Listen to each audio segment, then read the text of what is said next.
Hello, everybody, and welcome to Wildermyth, and a Happy New Year as well. For those of you who do not follow my YouTube channel, I did a Wildermyth series several months ago. I have not played it since then, but I have been wanting to. And for those of you who have never seen Wildermyth before, it's basically a procedurally generated role-playing game. You pick a campaign, and then it will generate some heroes. You can customize them if you want. And it kind of builds the world as you play through. And when you complete the campaign, all of your heroes become folk heroes and are added to your legacy. And they could get randomly spun out at some point in your future campaigns. And one of them, I opted to pick my character from the first campaign, can become a local legend, which just makes him a little better when he gets spun out. But we have, of course, our original three were me, Braunmeyer, and Daiga here. Of course, we also ended up with Braunmeyer and Daiga's son. We have Yanrel, who became the Witch of the Woods, and Rihanna, who was Yanrel's best friend. And this guy, we added him very late in the campaign, so he didn't have much story built around him. But what we are going to do today is we're going to play a new story. And we did the Age of Ulstrix before. So now we're going to do one of these other ones.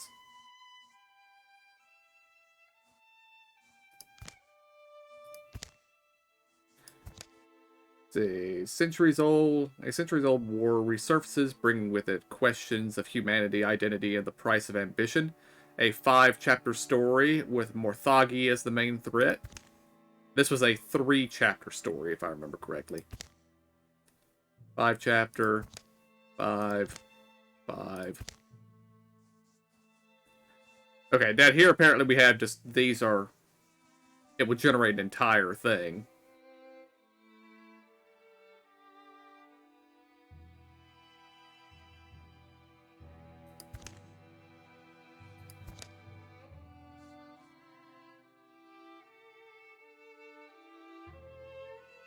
That would be cool, but we're not going to do that.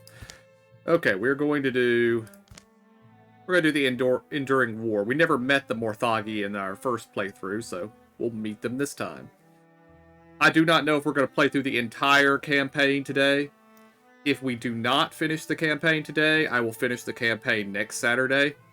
But if we die, we die. So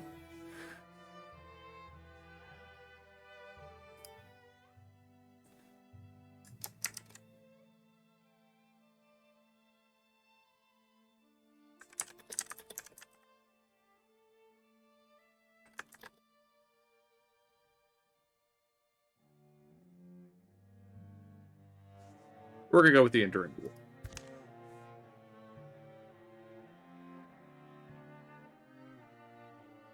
We're going to leave it on Adventurers, because I haven't played in a while. Let's see, what can we do?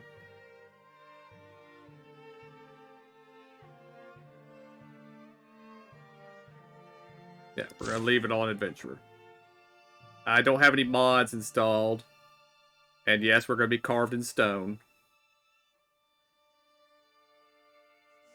And here we go.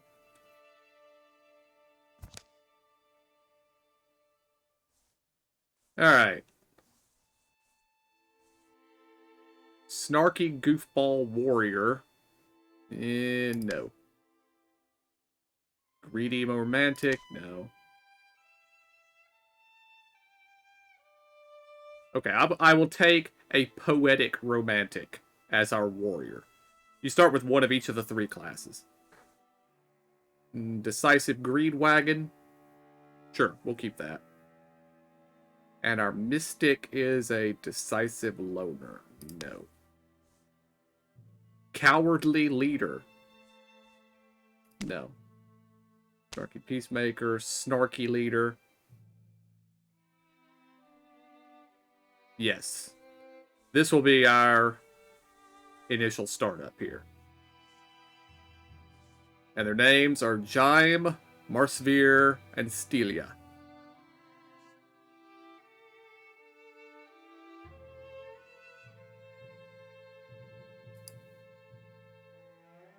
Oh dear. No. We're going to start with 0 calamities.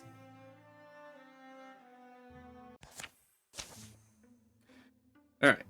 1,000 years earlier.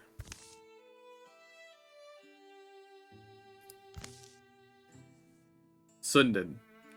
The initial limbs were a success, and I am confident the premise is sound.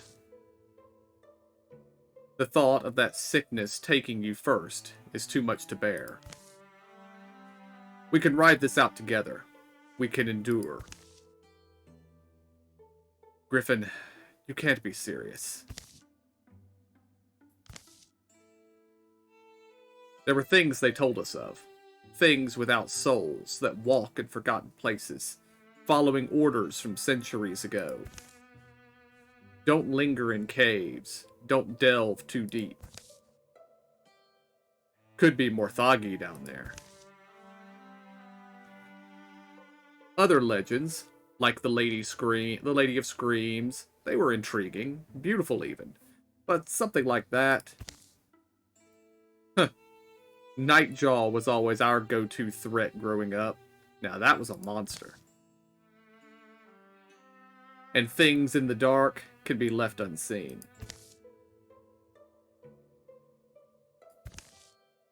Until suddenly, they can't. Run.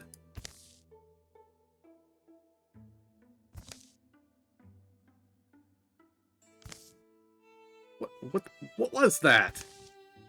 We'll figure it out later.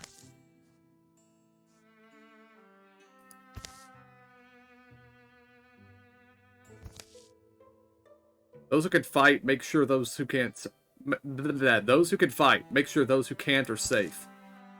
Jaime, grab whatever you can swing and come on. Alright.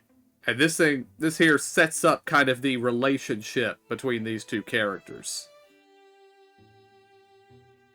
And he is, he's poetic.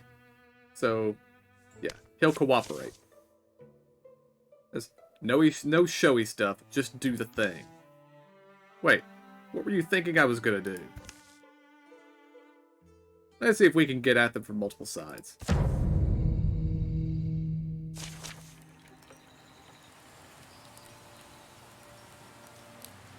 Alright, all heroes have +1 warding.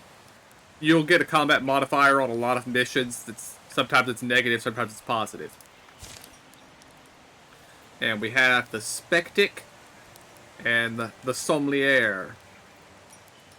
Gears crick and knuckles crack. Its one grasping claw reaches and strains. Hissing tubes, a gulping pump, it teeters forward on spindly legs, trailing virulent vapors. Alright, do we see the monster yet? No. Alright, gonna move her up to...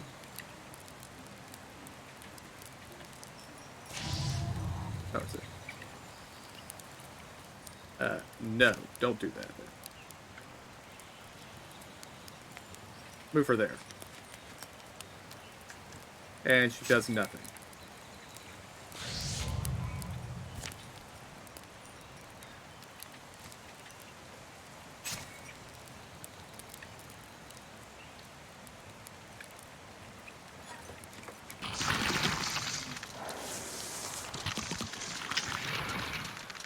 Alright, the mobs have appeared.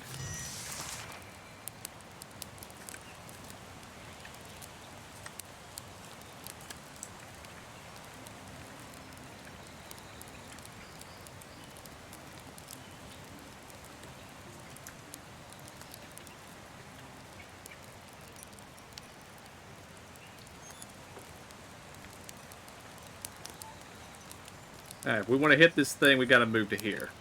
So, do that. And hit it. And it dodged. And we want him to move up and stand next to her. That lets them cover each other.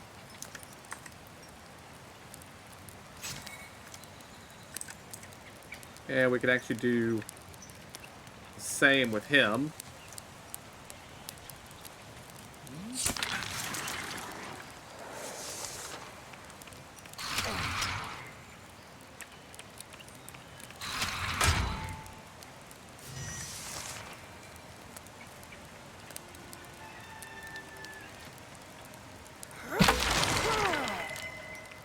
There we go. Alright, switch over here.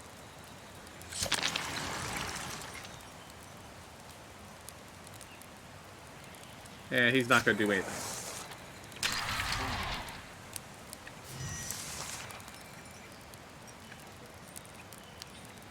Alright, move him up and let him see if he can get a kill. He did. And we win.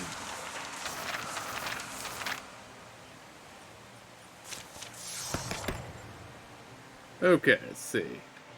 As he is now level 1 warrior, he gets to pick a perk. His melee attacks deal 1 damage to all foes within range. As a swift action, he can enrage a foe, forcing it to attack him. So basically a taunt. Okay, we automatically get Overwatch out of it. We'll take that.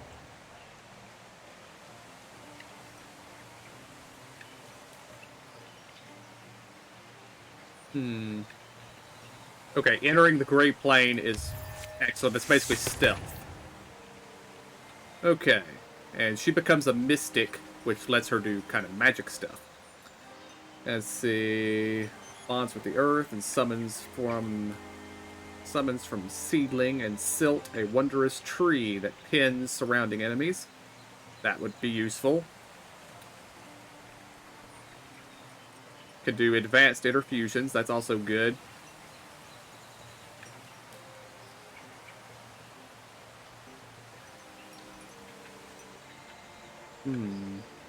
That's would actually kind of turn her into a melee. But I think we're gonna go with the advanced interfusions. And we got the Fern Shadow Strap. Okay, one thing you need to understand in this game is loot is permanent. So if I give this to somebody, it's theirs. I can't trade it to somebody else later. So, this gives 5 dodge. He's going to be kind of our tank, so he gets it. So, first order of business, we break these things down and hack them up for parts. Second order, though? We can't very well go back to sweeping cobblestones after this. Not when it could be happening elsewhere. Stelia's right. Perhaps we were meant for this. Good afternoon, Wolf. How are you? We'll hunt them. We'll find them. We'll dig these splinters out of the world. We'll need a company name. Something to remind us of who we are now. How we changed on this day. I was thinking... Those are some terrible, terrible names right there, Stelia.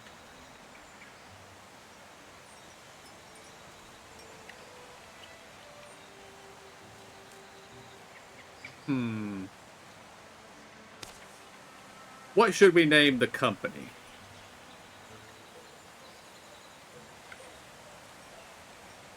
See, this is Winding Creek is the name of this town.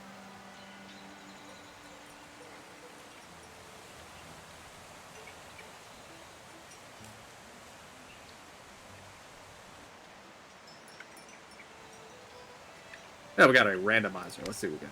No. No. No. No. No. That's a pretty stupid one.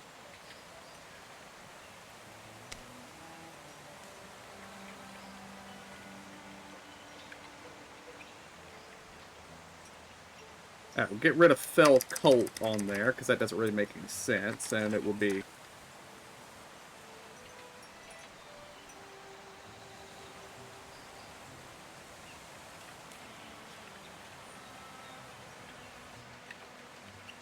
I think that one will do.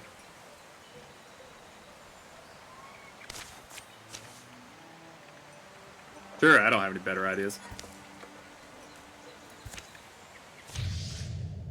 Alright, we have our first calamity. Your enemies improve their strategy after each fight. That means this enemy can now appear. The Watchman, whoever that is. And we're done there. Alright, now we are on the world map. And if you have never played this game, basically we have an overall job, which is to locate the Uwe Smithery, which I imagine is this right here. But there are a lot of other territories around, and the more territories we find and clear, the better situation we will be in at the end of this chapter. So, I believe we're going to clear out this... Okay, as you see, these are all mountains. You can't really do anything with mountains. You can tunnel under them, like, to get to this lake if we wanted to, but the lake is an area we also can't go. So, I think what we're going to do is we're going to explore these northern regions, and then come down here into the area that we're supposed to go to. Just to get us in a better spot. So, we will scout out this region, send everybody to do it. Oh, you're right. We do need to recruit as well. Jime. Jime, there you are. Come with me. Hurry. What's wrong, Stilia? Did you find something? No, there's no time. Come quickly. Hurry.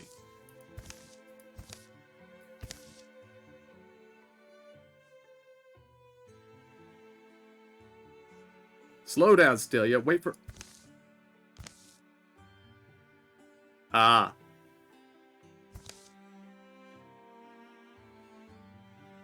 Wow, Stilia, this is amazing.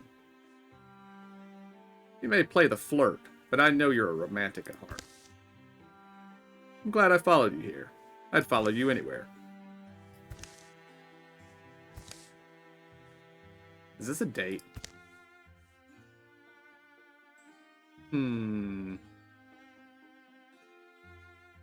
Sure, why not?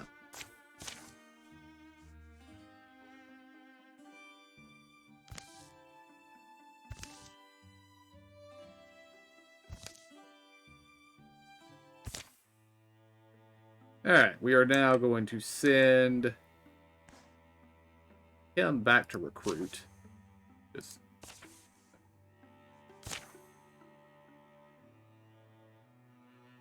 Actually, no. We're going to send Stilia back to recruit.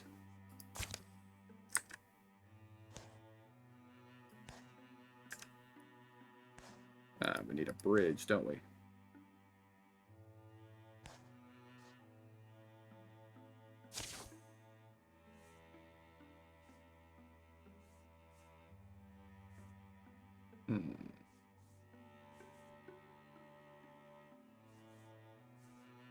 Hides. And we'll let both them do that. Alright, what do we have here? A snarky greed wagon. I think that would be 2 of those, but that's fine.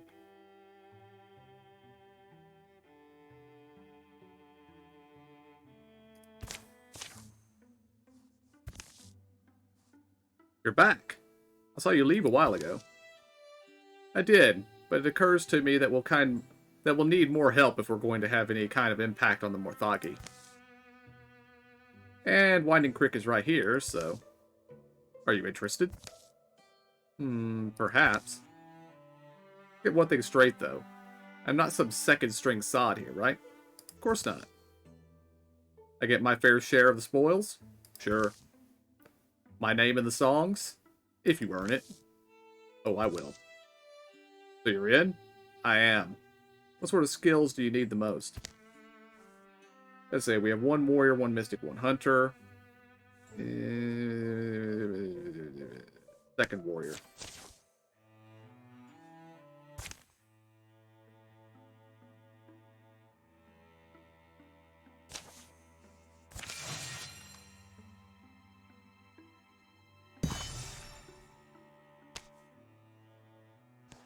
There we go. Build the bridge.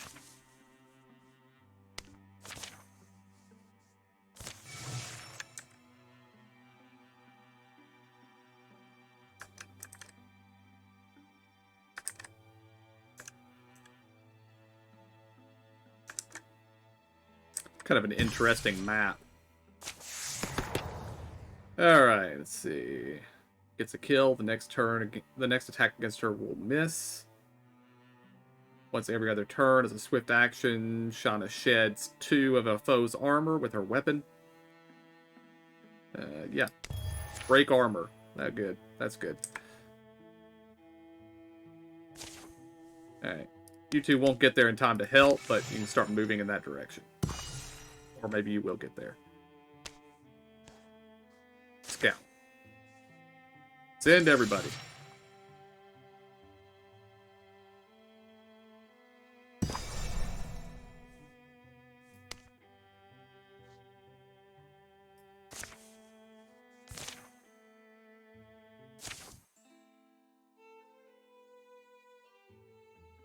What was the lady's name we're supposed to keep an eye out for? Rista, I think. Rista. From what I know of field folk, they normally spread themselves out over the landscape. Better to enjoy the vistas. These aren't exactly normal times, though. And her husband seemed concerned, anyway. Of course he is. Old Rista seems distracted. Starts spending more and more time out in the ruins, watching the goats. Or so she says. I'd be concerned, too. Is that the story? Sometimes she wouldn't even come home at night. The guy seems at a loss. This relationship had some deep weeds in there. How do you get people to tell you these things? My trustworthy face and sensible outfit. How else? Clouds grow like lichen over the sky. They pick their way through the building bones until a shout rings out from close by. Come on, come on! Up the hill, a woman stands against a monument. Her gaze darts between the sky. Come on. And the shadows of approaching Drawven. Let's see. Get around her quickly. Let's sneak in while she's got their attention. No. Protect the lady. The Wanderers of the Winding Creek rushes towards the monument. That's plural. It should be rush, but anyway.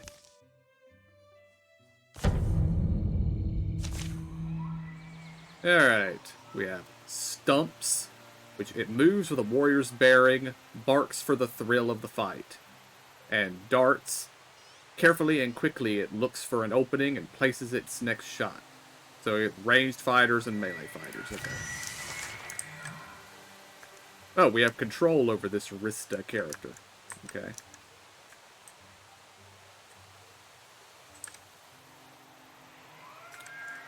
She has an axe. So let's just move him up there.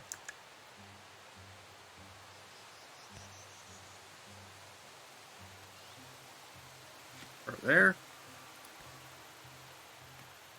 Or there.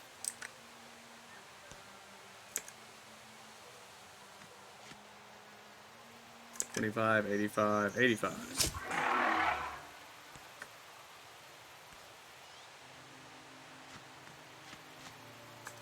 And interfuse. And splinter salvo, that'd be nice. Discus.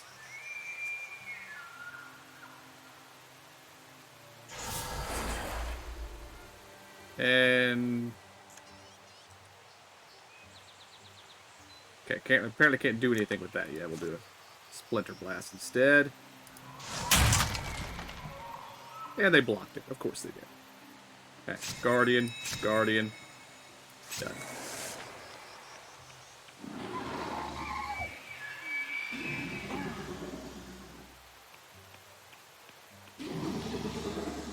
Oh dear.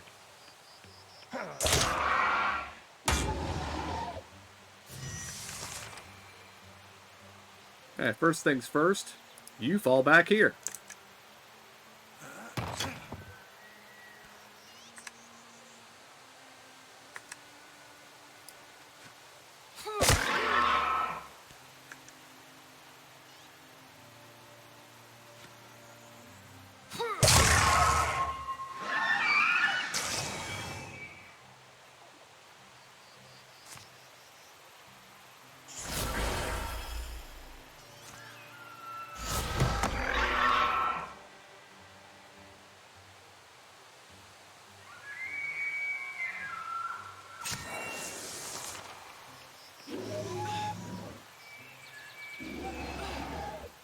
She's in bad shape. Uh-oh. Our hunter is already in trouble. The blow knocks Marsphere back on his heels. Pain doesn't come immediately, but the wet stuff dripping down his face is probably blood. He's never taken a hit like this, at least not that he can remember. And flee. He runs, hopeful that the battle can be won without him. Alone, he staunches his wounds. One gash to go is particularly deep. That's gonna leave a scar.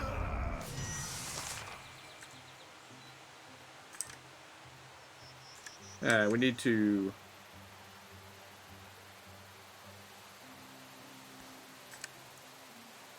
Okay, she can only make it to here.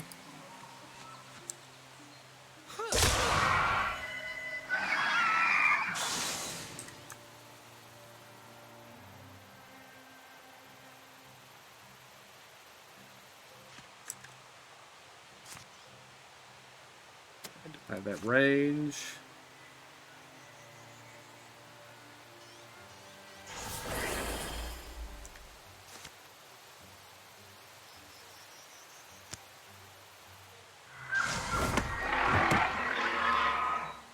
There we go.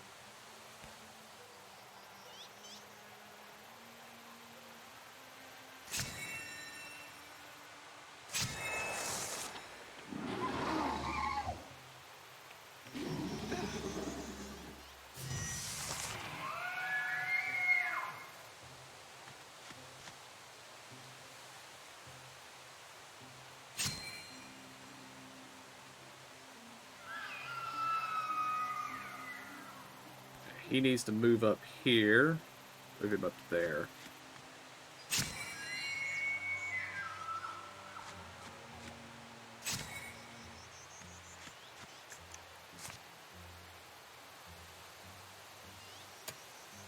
No.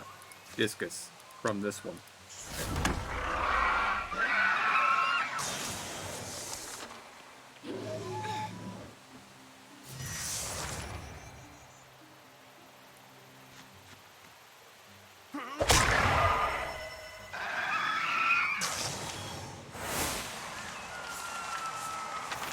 That was considerably closer than I would have liked it to be, but that's okay. And we get bonus damage. We will give that to our guy who fled.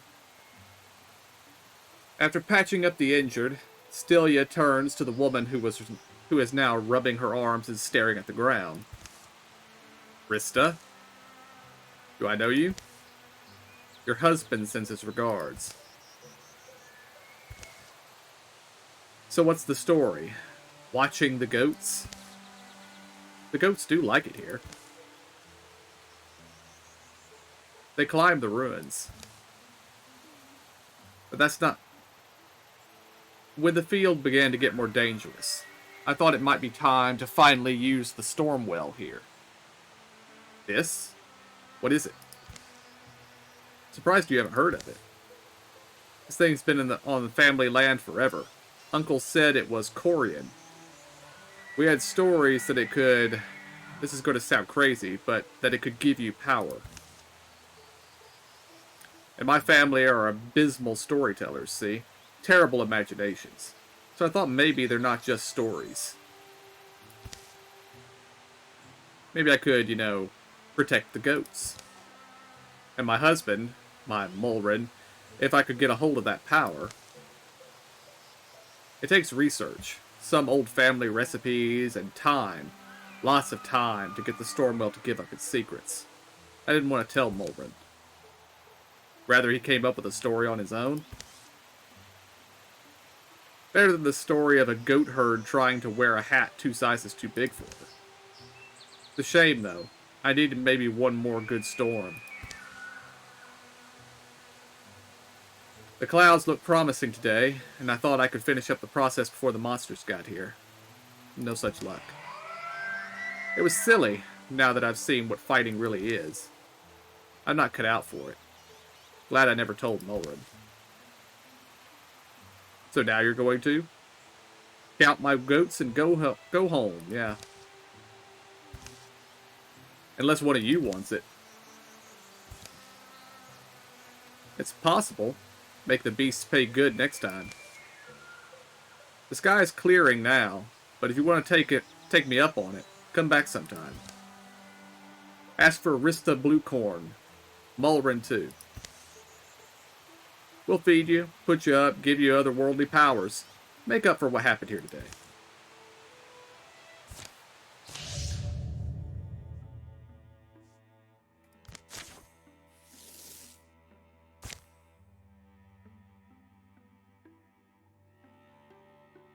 And I imagine he is fleeing back to town.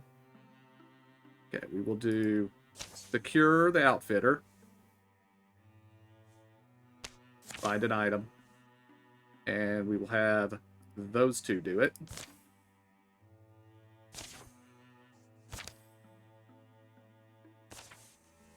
And we will send our mage to do the magic thing.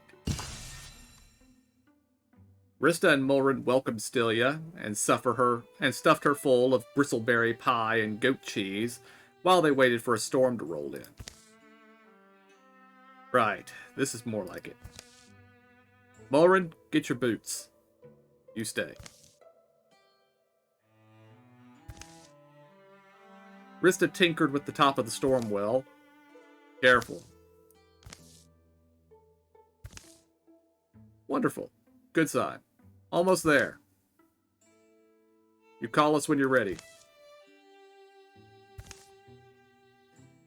So, what'd you give up? For?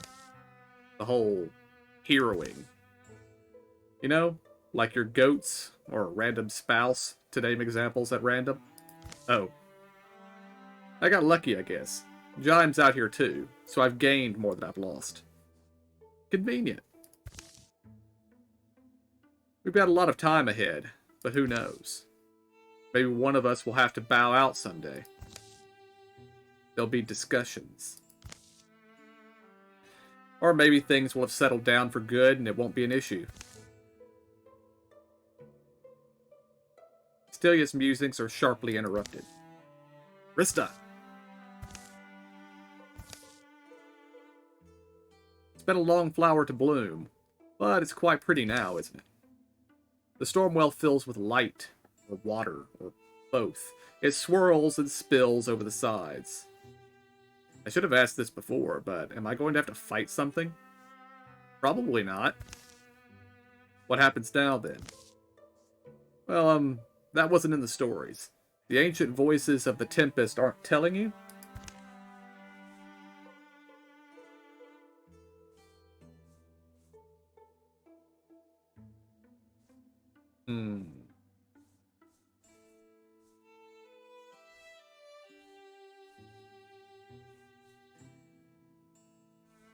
Drink it. Delia draws her face closer to the water. Tiny flashes within hold her gaze. Suddenly, it's obvious what she's supposed to do.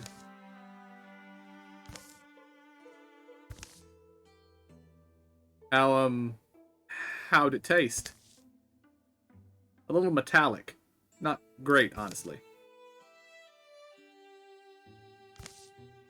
You both okay?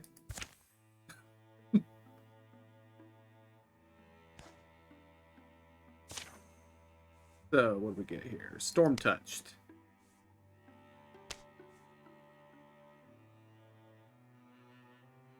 Incoming melee damage has a 30% chance to deal 2 true damage to the attacker. Not bad. Alright, she can now join these guys doing this.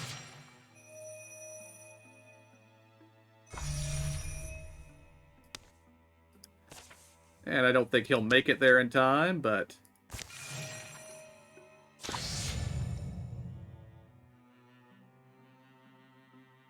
Okay.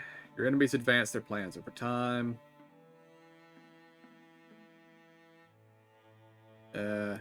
Less damage.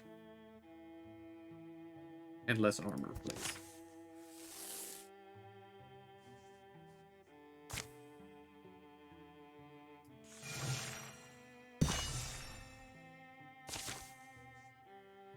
A thorough delving through the mysteries of Thornton Outfitter has proved rewarding. Not exactly the most gripping part of the story, though. Thornton Outfitter will return to the hands of the common folk. While they tend it, the site will provide resources at the end of the chapter. Hides and fabrics. Good. And we get speed. Thank you for the follow.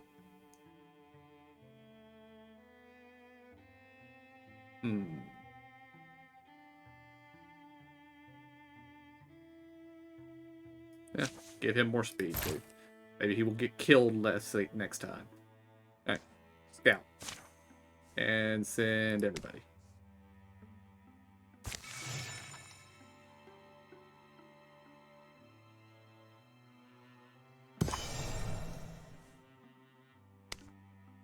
Actually, I didn't even check what was... Does he have a... What did his injury cause him?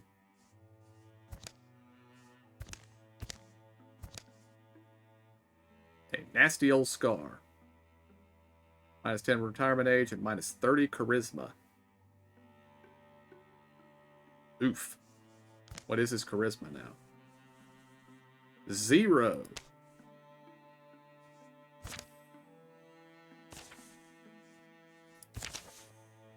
We will be not letting him do the talking if we can avoid it. This is like a good place to stop for the night. Rest up, everybody. We've got a busy day tomorrow.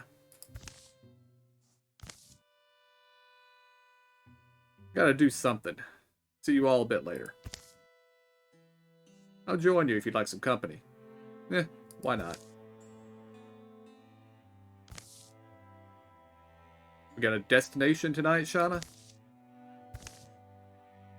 Someone I used to know died on this day. Each year I light a candle for. I think anyone would like to be remembered that way. Feels like forever ago, but we'll never stop missing you. No, you just learn to carry it more lightly. Whoa, what have we here? Some sort of shrine?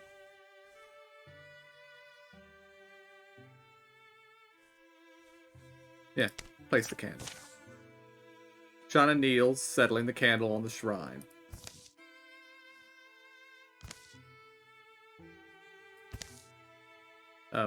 Shauna?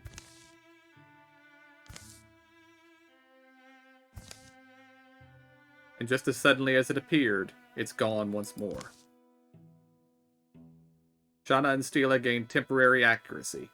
Nice.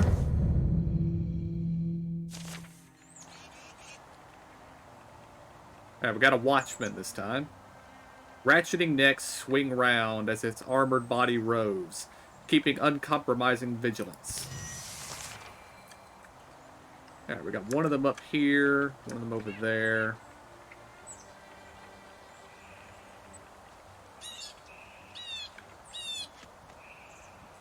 Interfuse.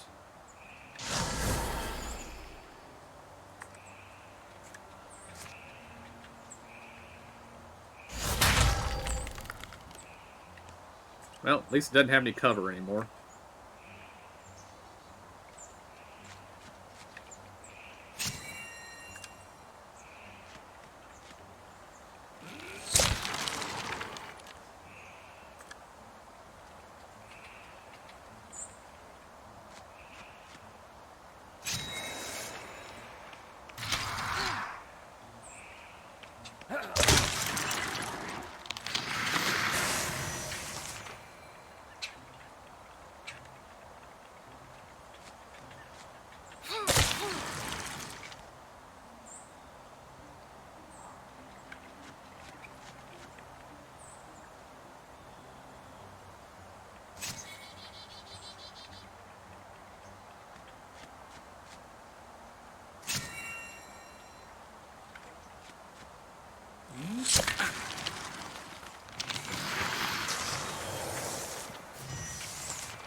He has now entered the gray plane.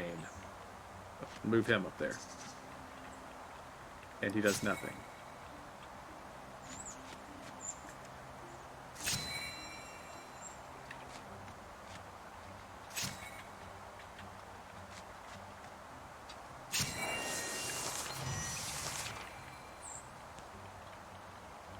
Alright, open the door.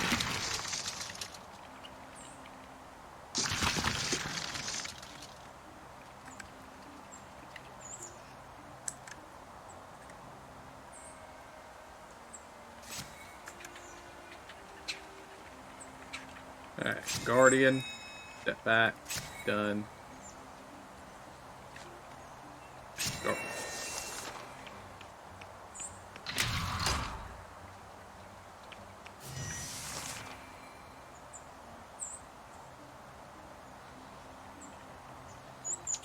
Alright, we're gonna wait over here.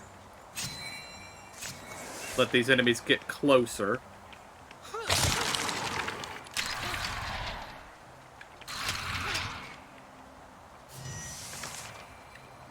Alright, interfuse.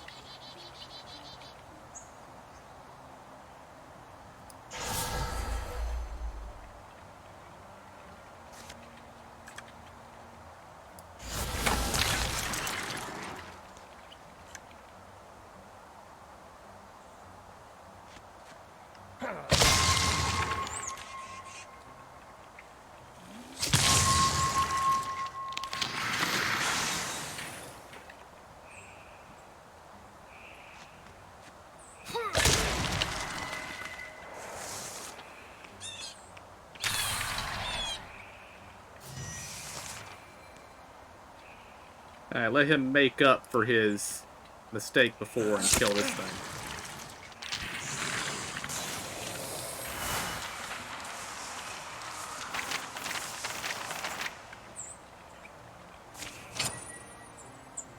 Alright, crossbow, tier 2.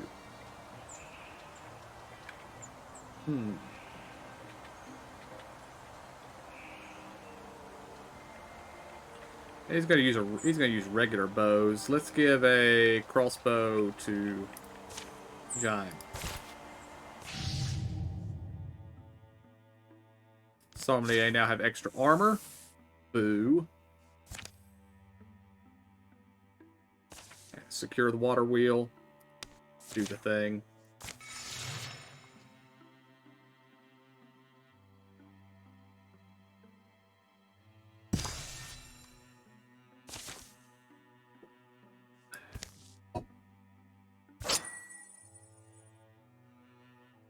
The Talisman of Illumination. Boost chance at stunt. Give that a shot.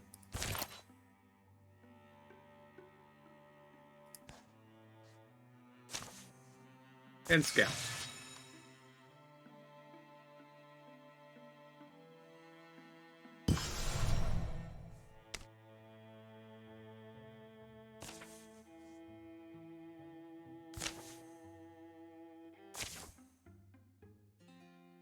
Almost to Lacthus Lumberyard, aren't we? Rain looks right. Hills are tough but rich. That's the tallest point up ahead. We can get the lay of the land from there.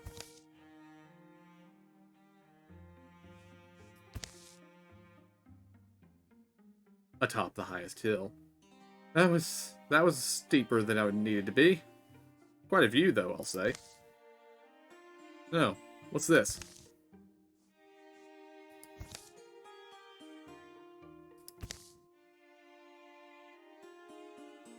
Marsevere, this isn't safe. What a find. I'm a bit worried what else we'll find. Yeah, we're gonna try to get the thing. Marsphere. It's fine, it'll just be 2 seconds. Now, how should I... guess this old flour sack. Marsphere, it's here! It's about to be... Angry Crag Eagle. Hurry up, faster! It's in the bag, little buddy. Duck! My egg! He's shattered. It could be our skulls next. They managed to scramble down safely the rest of the way. That night they hear a shrill, distant keening that rises from the hills, mournful and unbreaking. The stars throb. Something covers them for an instant, and they reappear. The fire pecks pine cones and scatters sparks. Minus 20 goofball.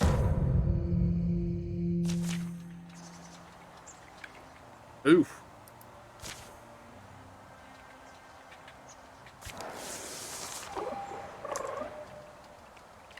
Ooh, a fire spirit.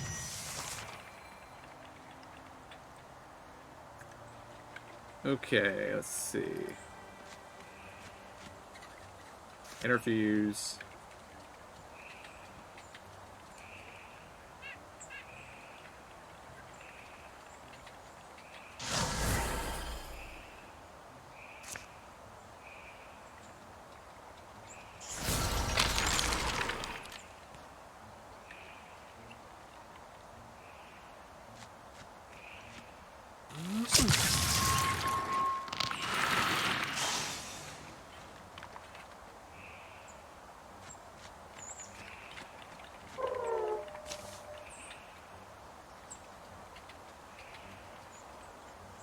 Yes, enchant the bow.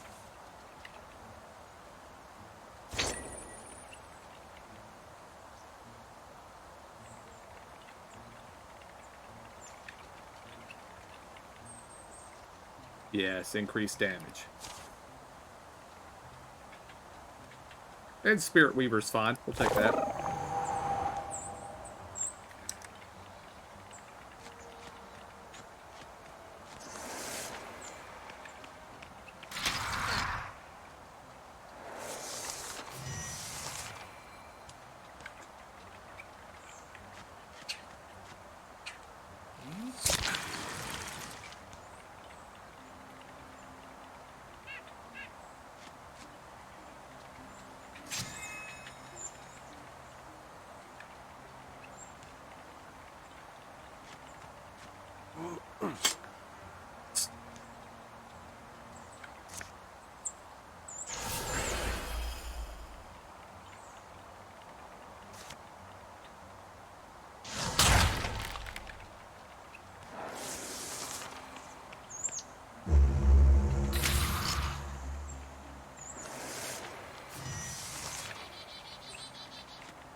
Hey, he can now actually actively enter.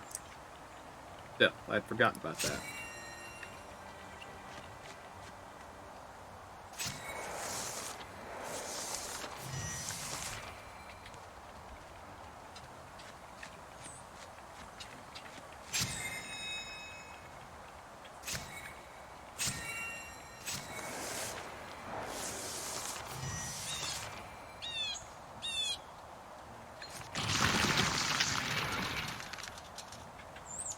Oh, the Watchman is right there.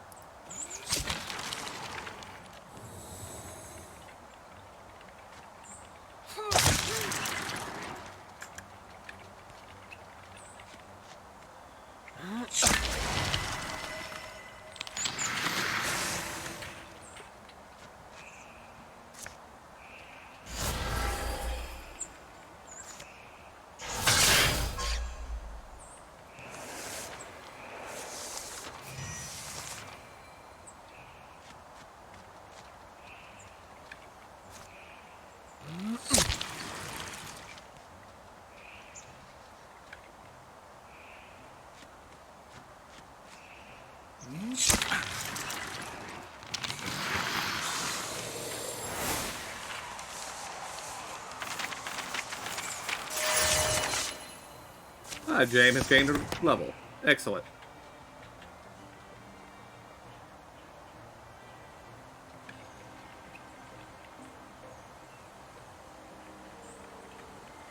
Alright, every other turn is a swift action. He can makes a daring leap up to 3 spaces away. After a successful kill, James' allies gain +2 speed for this and the following turn. Upgrade Paladin. Hunter armor. Sure. You've already taken a little bit of a beating. We have a new Morthagi enemy to deal with. The Welding.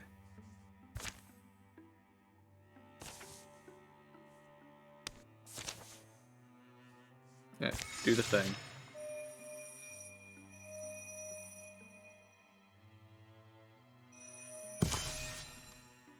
Okay, the site is secured. And we get a great sword. Shauna, you get a new weapon.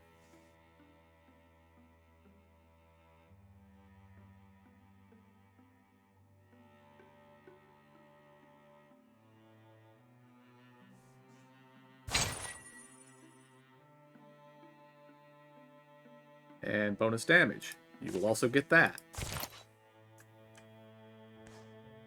Okay.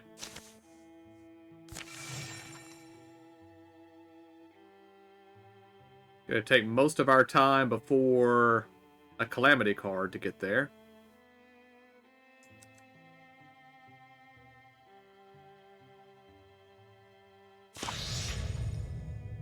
Okay, we have 5 legacy points. Just let everybody else have their stuff, but don't let the Morthagi get buffed. Because we might run into some of the other enemies, but we're mostly going to be running into Orthagi here. So.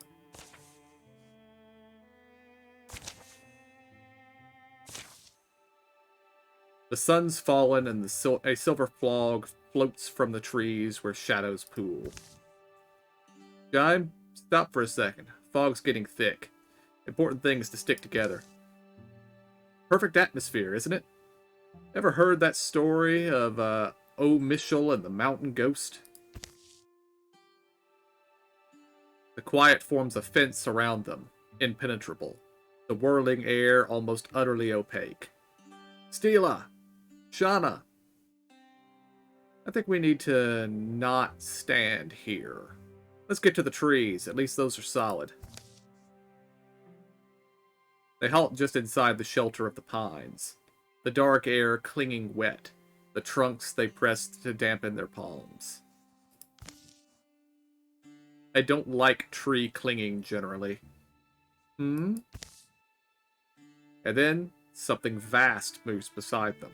Slow. Achingly slow. It passes, too enormous to be seen. Impossibly silent.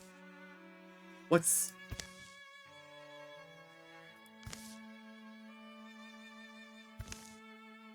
Night's fallen. The fog wanders away, clinging to the felty outline of that gargantuan shadow.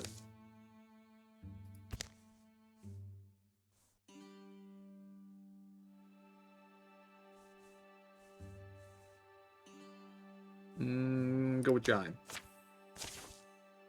Come on, Marsphere. We won't go too far. Still within shouting range. Remember, we both saw it at the same time, so if... The night emptied of silence fills again with the noise. Crickets and owls, scuttling ferrets. Approximately where the giant had passed, they search. There are no footprints. Or are there? Pools of green light are spaced along between the unbroken pine trunks. Perhaps a distance to match the thing's huge strides. Even as they watch, the light pools rapidly shrink into the ground, drying, sinking, perhaps just fading like starlight. Jime runs to stoop over one of these, and scrapes the earth away with the butt of his crossbow. Careful! He plucks a glowing seed from the ground, as it tries to burrow deeper.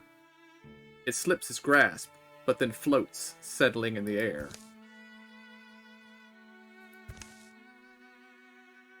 I think there's bone dogs on the prowl. Snatching the seed, Jime secures it in his pocket. This is shouting distance, right? Certainly worth a try. Stelia! Shauna! Their friends find them. But so do their enemies.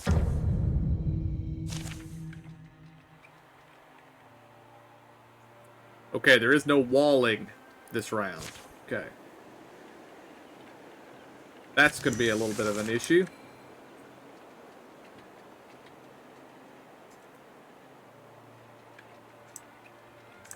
Do we see them yet? No. So, head down this way. Okay, we have spotted the Watchman.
Oh, he shot that. I wanted him to punch it, but that's fine. Come up there.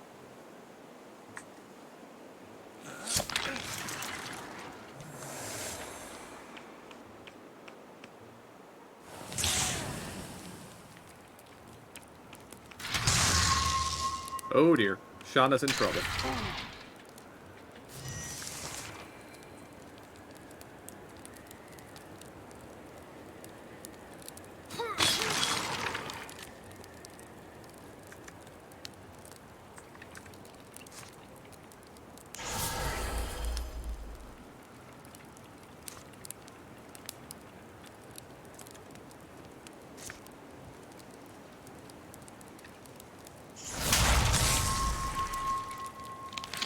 Okay, the Watchman's down.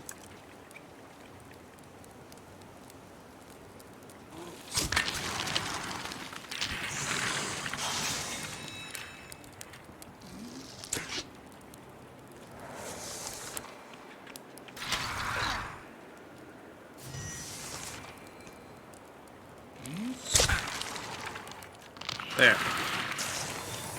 That could have gone much worse. I will take that.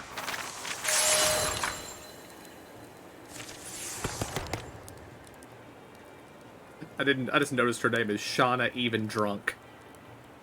Okay.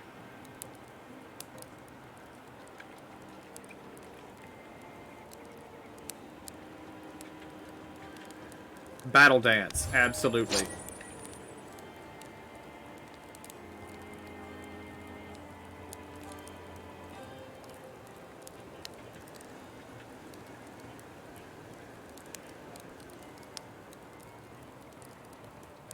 Okay, this is apparently less defensive armor, more fighting armor, so Shauna can have that too.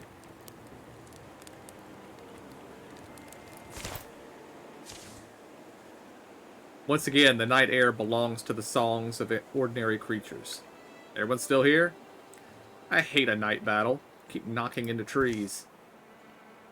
Jaime and Marsphere recount what they saw, a colossus striding silently through the silver fog, and the others never saw more than the great banks of mist separating them.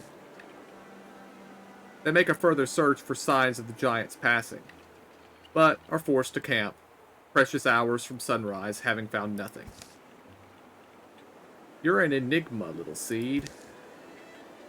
Jaime plants it on a sun-blessed hillside, in a bed of soft earth. Who knows what will sprout? Watchmen now do extra damage.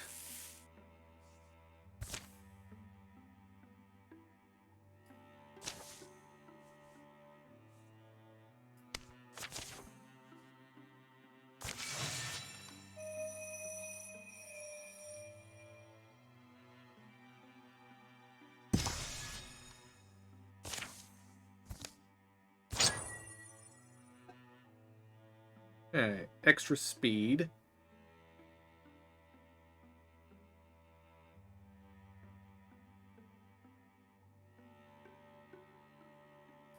I'm gonna give it to Shauna. Shauna's turning somewhat into a beast here. Alright, we're just going to... Actually, no, we're gonna go ahead and scout.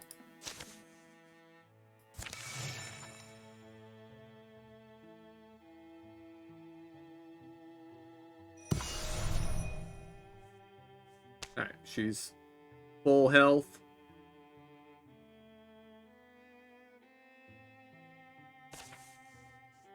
And I guess we can finish this chapter.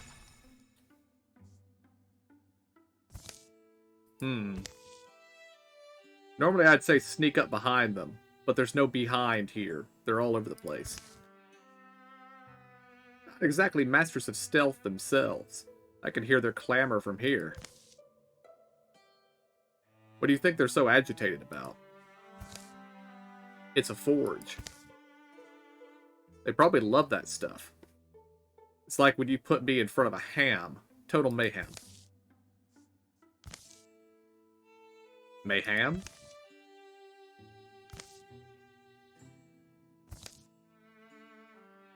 So when it comes to the actual approach,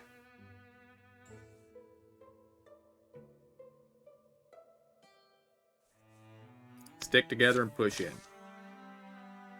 We need all the defense we can manage. Plus, I get to stand next to you. Get a room, you two. I didn't even read what the welding descriptions was. It runs wildly like a panicked beast, as if the ulcerous coals clanging in its belly scorch its insides.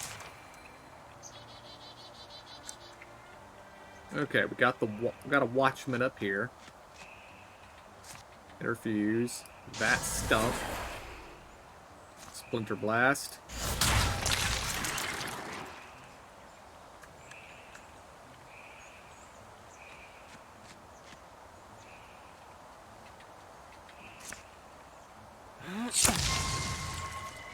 Ooh.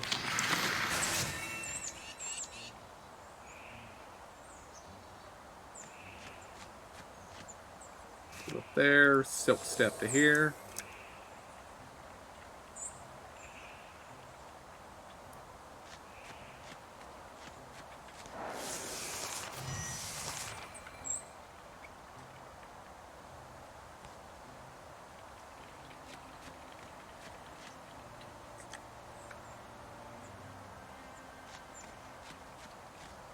Okay, see if we see any more outside. Or if they're all inside.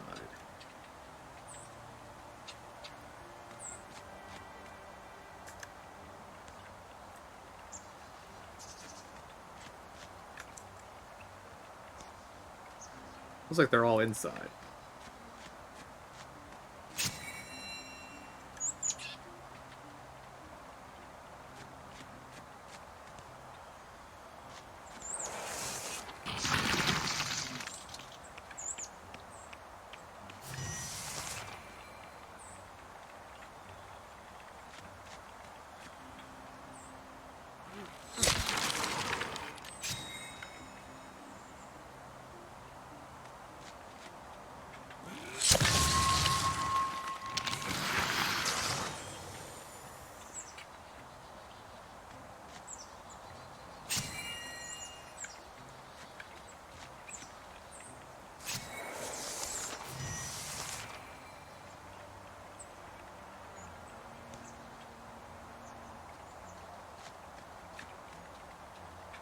Have him come over here, see if there's anything hiding around the side of the building.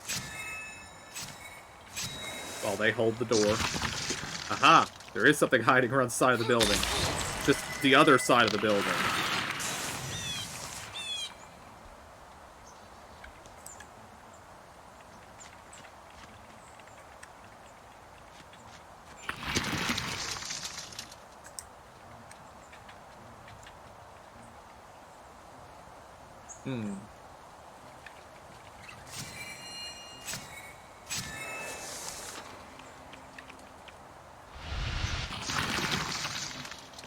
And we have a watchman.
Okay, looks like we have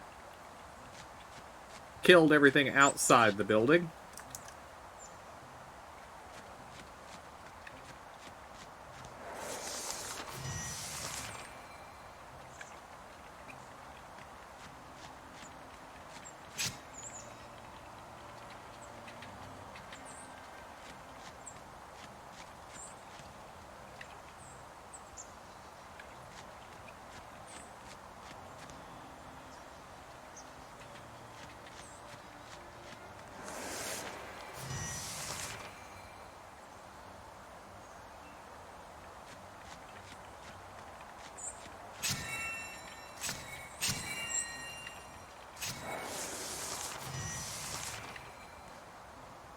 Open the door. Oh.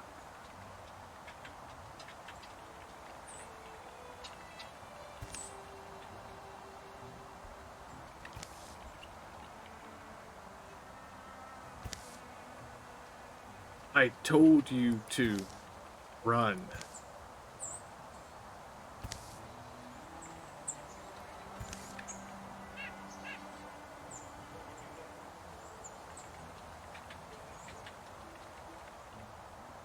Hey, I can fight, but one sword isn't going to take these things down. Get in here and help me.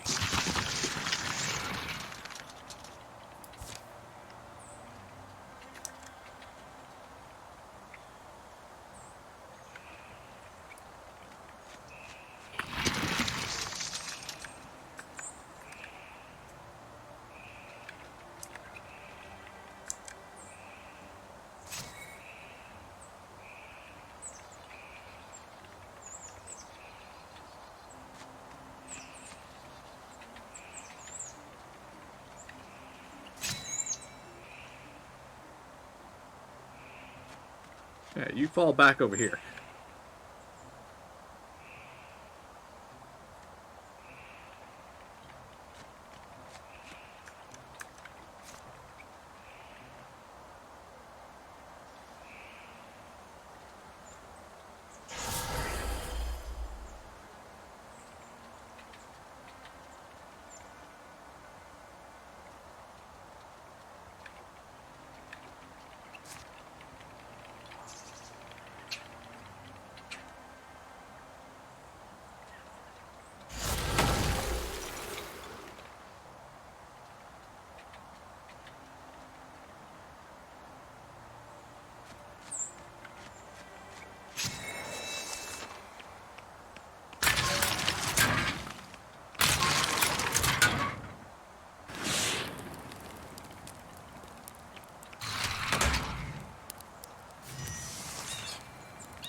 Hmm. I did not mean to do that. Oh well.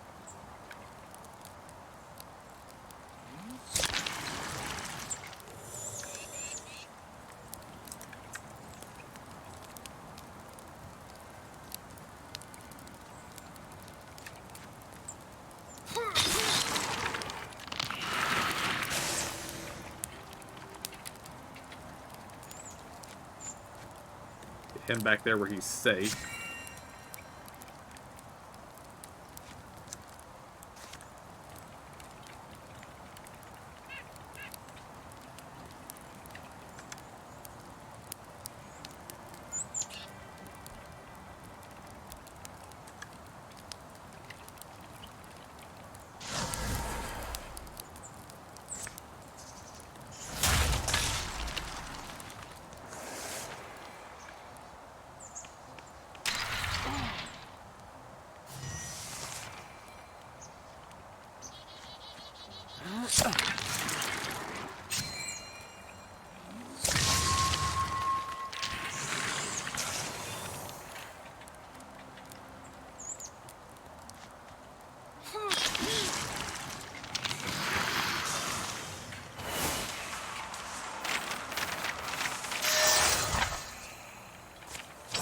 Alright, Marsphere gained a level. Ooh, an artifact.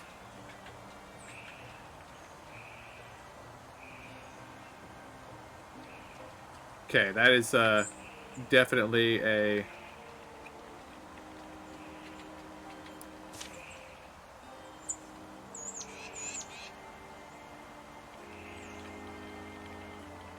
Oh, this is actually a weapon. Hmm. Well, we're at the end of the chapter, so I'm gonna give that to Stelia anyway, and we'll see if we can make her a new weapon that's one-handed.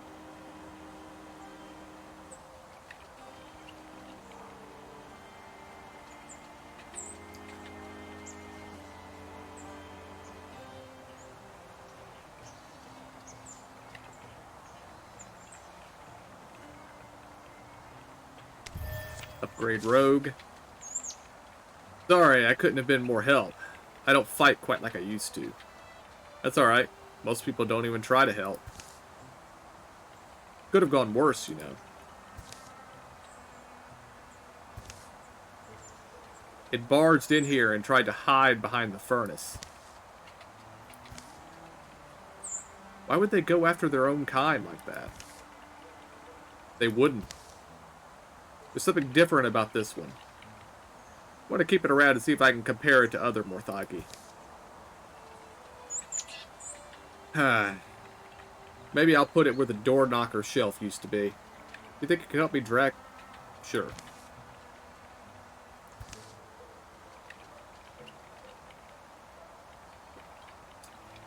Hey, listen. We appreciate all you've done so far, but I have to ask, are those deepest tattoos? Oh, it's embarrassing, actually. I went through one of their initiation rituals years ago. They made some intriguing claims about life extension, and I was into that sort of thing. But the promises didn't pan out. And they ended up being pretty unpleasant characters. Cults come and go, but tattoos are forever. Teach your kids that one.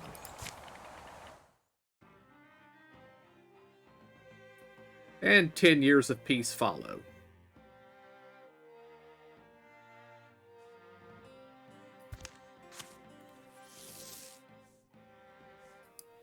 And the Sommelier... Yeah, the Sommelier loses its extra armor.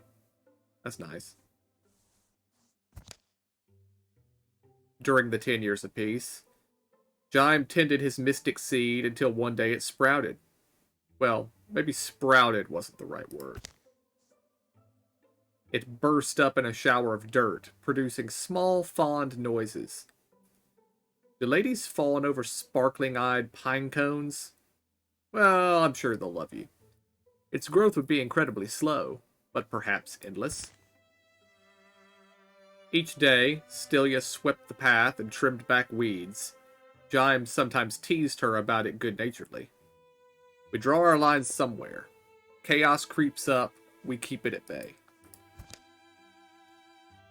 Marsphere went back to the place he grew up, and was tempted by old acquaintances to remain there. But in the end, the past proved an unwise place to linger. Marsphere tried to take Stelia's shopping at the local outfitters. Plus, they give the Wanderers of Winding Creek a great discount. But I like the clothes I have. How many days straight have you worn that? Hey, I'd wash it.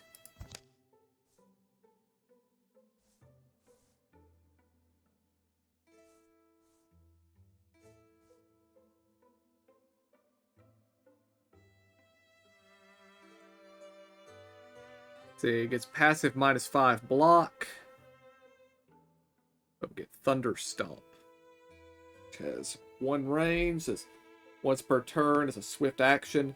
Stomps the ground with a small chance to stun enemies within range. Chance increases with stunt chance. Sure.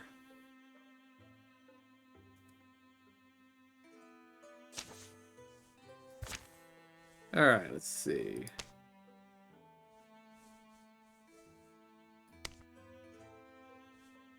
We do not have spell threads.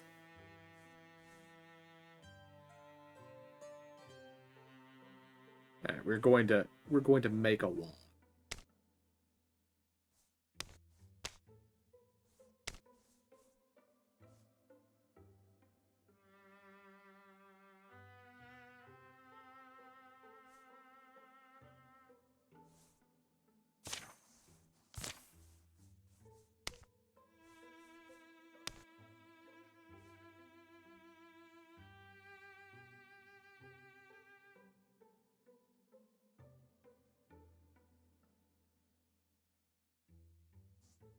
So, yes, craft that.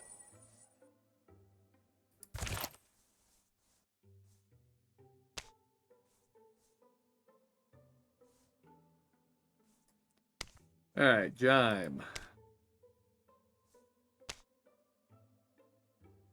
We do not have the ingots. So you get this kind of armor too.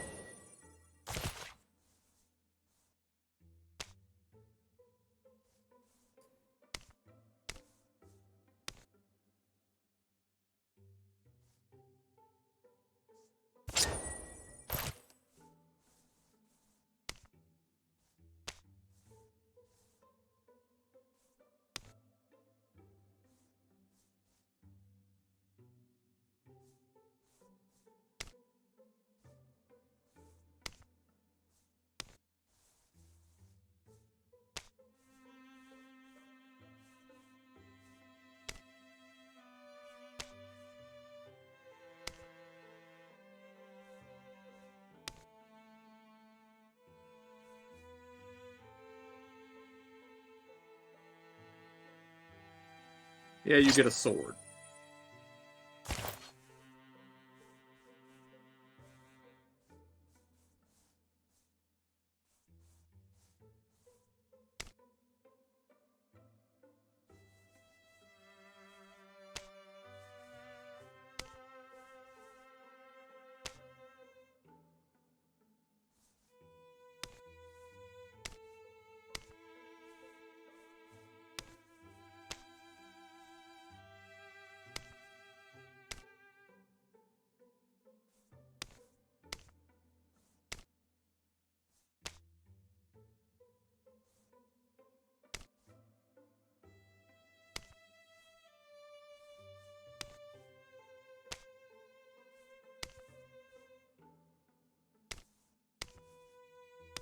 All 3 shields appear to be the same. And we're going to burn the legacy points to get him a shield.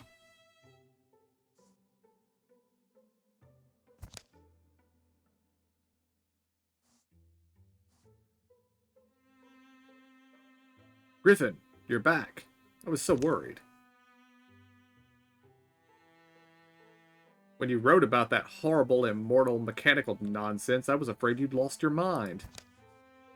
Nonsense? I'm completely serious. Why are you making that face? There's a plague out there. I'm telling you, I found a way for us to bypass death, and you're making that face? You can't bypass death. What you're talking about, that's something else. Something unnatural. Abominable. The Morthagi have always been tools. We've used them to achieve countless other things. So why not this? Stilia had visited Hanyo a few times. They picked apart Morthagi elbows and told tales of old battles over jugs of wine. They dug into the body of the strange Morthagi as well, but Hanyo remained puzzled as to how it worked. So when Stilia received an urgent invitation to the forge, she set off immediately. Thank you. Listen. I have very important, potentially dangerous information. I knew I had to share it with you. Of course. You might even say I'm honored to be the person that you'd come to. First. Hey, Stilia. About time. We've been waiting for you. I'd start with pleasantries, but there's nothing pleasant about this. A wave of Morthagi have been moving across the countryside. A little further out, closer to Swanwade, but causing just as much destruction. Based on the way they're spreading, it seems like they originated at Loom Creek Stand. I've had some amazing cheeses from there. Well, if we weren't motivated by duty or glory before, now we can add cheese to the list. There are almost certainly some of the old mortificers' workshops there, and I wouldn't be surprised if mortificers are still around. No, but their workshops are, and some Morthagi could manufacture more of themselves without a person overseeing the process. Good to know. So, the Wanderers of Wanding Creek set out again? This gorgeous squash gardener had just moved in next door, too. I'm finishing up a better weapon, but I'll try to meet you at Talmane's stack. Maybe I'll have some tales to tell her later. Any insights? No. It's standard in some ways, but then the core of it is bizarre. Something complicated is going on here, but I can't figure out exactly what. Huh.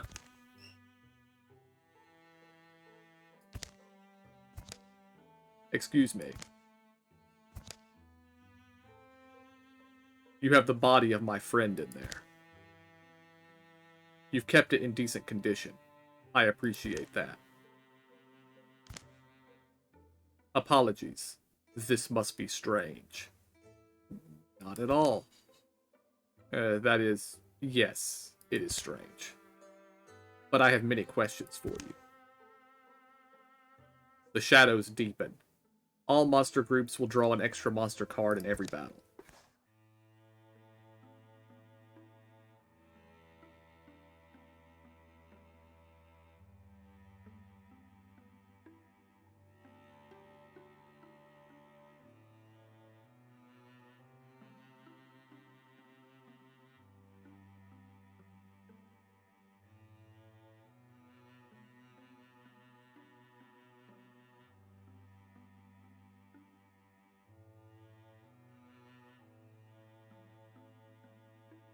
Just one moment. It has gotten very cold in here.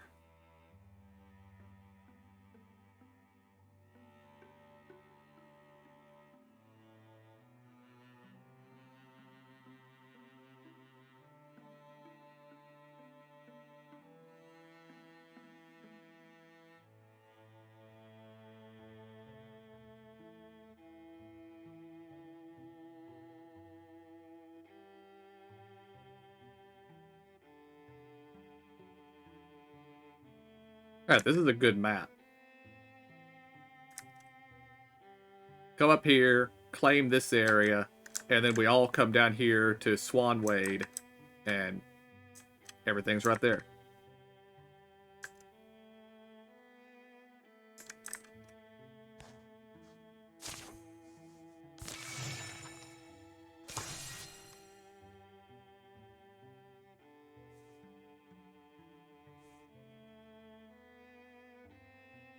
Yes, we will take the opportunity. How long has it been? Desire, sure. I've had that. But how long since I've really felt inspired? Did I hear right? Oh, did you? I was talking to myself, mostly. But you're leaving, right? I was going to take some time for you. You know. I don't know what it is, really. I can help you figure it out, I guess. You sure? It might be a while. Yeah, I'll grab my things. You have any idea where we're off to? I'm chasing inspiration. We're going to find it. We're going anywhere, we'll find it. In that case, isn't the bar a good place to start?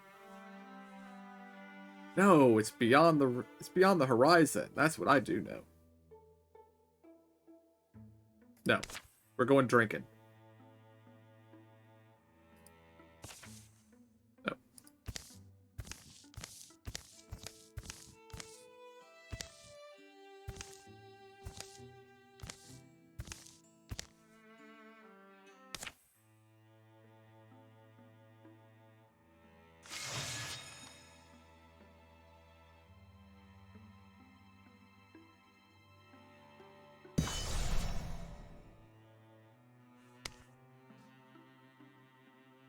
Oh, that was putting it on hold, I guess. Okay. Well then, yes, we're gonna go ahead and clear this with the 4 of us, and then we'll go off and do the opportunity. Outside in the rain. Pouring out there. And lightning. You were right. Stormy, she says. It's always like this time of year. The way to Arden Post Fuse follows dead roads, long washed to chalkstone, wheel scars, and memory. The uneven fields beyond this gorge get swampy, especially in fall. They stretch a great distance, too sodden to invite large settlement. Got this little cave, though. Yeah, that's probably not a crystal monster down there. Yeah, probably not. Quick look should be safe, though. Should be safe enough. On a forceful gust, the rain comes chasing them. The rocks slicken, fragrant and dark. Perfect timing, right? Almost fateful timing. These shadows disguise their depth, don't they? Do they? Hold up for a bit. No animal smell. As they stop, I click double things. Oh, see, back. Oh, just crack. Thunder. The world gives a tectonic shudder, and from outside, obliterating the rain noises, comes a clatter smash of dropping rocks. It's no time before they're buried in the darkness, listening to the earth grumble and turn over. As things calm, gritty dust stings the eyes, stuffs the nose, smelling of fresh split stone. Nice try, Lightning King. Everyone alright? Everyone still here? Jana here. I'm here, John. Luckily, the lantern's not dead or wet. Let's not lose the exit entirely. Taking a longer look, I guess. Hey, is this worked stone? Yeah. Yeah, the way forks. We got stairs here. They can't be fresh. And this is, looks random, but some other passage. Cold draft from there. Very cold. If there's stairs, then a warm hand once carved them. I find that comforting. Careful. Look under enough rocks and you will find a snake. You still saying that snake thing? I don't know. Take the ancient stairs. Yeah, just logically, there's better chance of a real find. Edges crumble, but the steps mostly hold their shape. Time is louder on a stairway than it seems anywhere else. Scruff by scrape, down they go. Touch by touch by touch. Finally, their lantern casts flies out of... Their lanterns cast flies out across the echoing hall. This writing. Wonder whose hand carved it. It's Tharnik. Very old. But this is promising. A stone behemoth guards the shadows.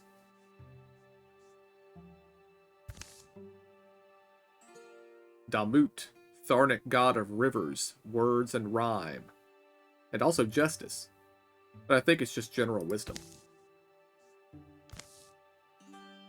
Sounds like a lot of responsibility. Damut also showed up to ruin doomed marriages before they could begin. She was the enemy of all betrayers. Why don't we make gods like that anymore? How old do you suppose this book is? Oh, are we at that part? Guessing when books were born? That means it's time to go.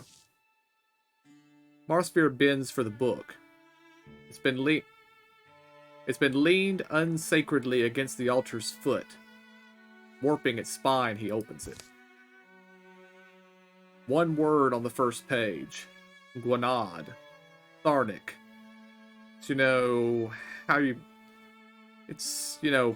How two or more casts of light that overlap become the same general radiance. That's Gwanad. Never knew you knew about it, this ancient Thanarland. You're even reading it? Almost immediately as Marsphere utters that word, the whole mountain seems to sigh, and then starts sagging inward around the temple vault. Put it back! Yep. But replacing the book fails to halt the awful growing noise of collapse. Are we dead? Don't give up. No, it's... The steps they came down are buried in a fast-growing boulder cloud. Ah, remember? If this did once serve as a temple, it should have a through door. The Tharnik religion emphasized passage, the going forwardness of... Yeah? Is this it? There's a stair. Better than standing around to die. But how do I just leave? I'll never find such a place again. And what did it mean? Gwanad. Marsphere, come on! Marsphere!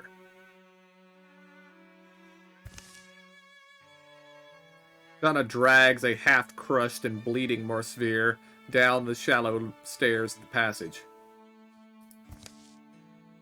By any gods that are, including those Tharnik ones, you're lucky that didn't take your head.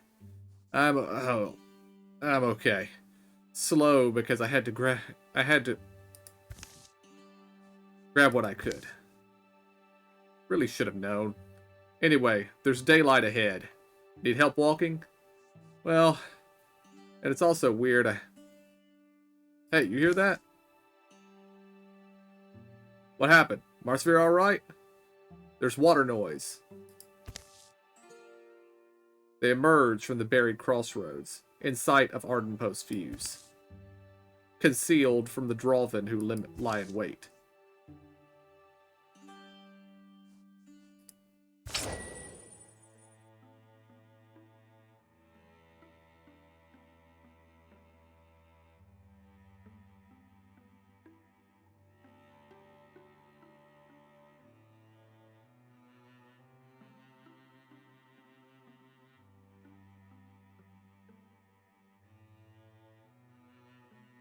Oh, it allows non-mystics to interfuse.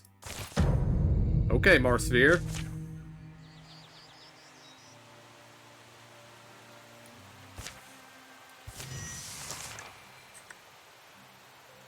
Alright, we start in the Gray Plane. That's, a little bit problematic.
Ooh.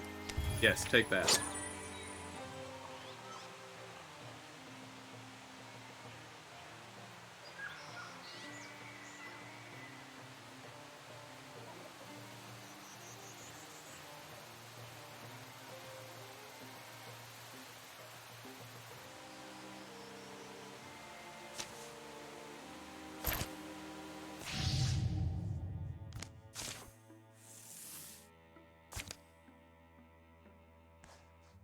Alright, do your opportunity.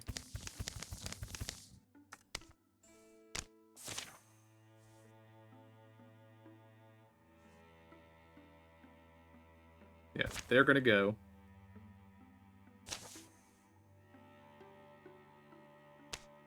Well, she's going to do this.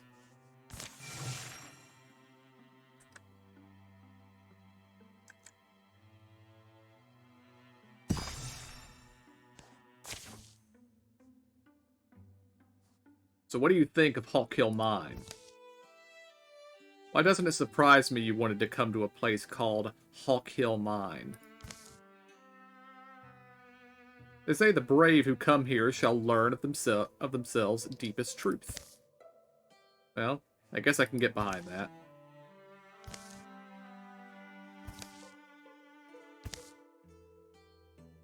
I'm trying to stay upbeat about this, but the day dies, the sun falls away, and in the night they build a fire.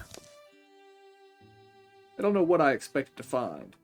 I think I'm mostly looking for a feeling. Is that really something you could search for? Remember when we were new at this? Everything was new. Each path we took was, and every labor we put ourselves to. I'm bored.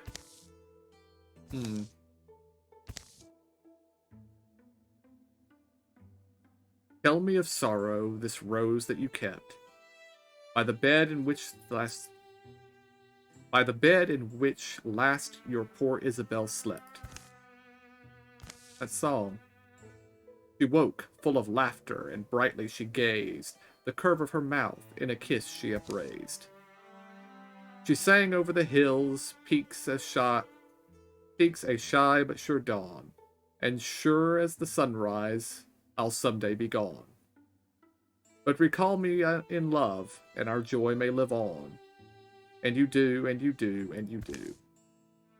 The old love song is one he'd sung 100 times by a fire, 100 times with a friend and still. Tonight it feels new. How strange. I always did love that song. Me too. Whenever you sang it, I felt a little sad, but a little bit lighter also. A noise rises in the darkness, not an echo of them, but the resonant call of something else. Did our voices wake the neighbors? Well, there's been some run-ins out here. Stick by the fire, maybe it's nothing. I don't like waiting to get ambushed. Let's look around. Leaving the firelight, they circle around through some trees. They spot their foes entering the camp, well illuminated. Sweet, got legacy point.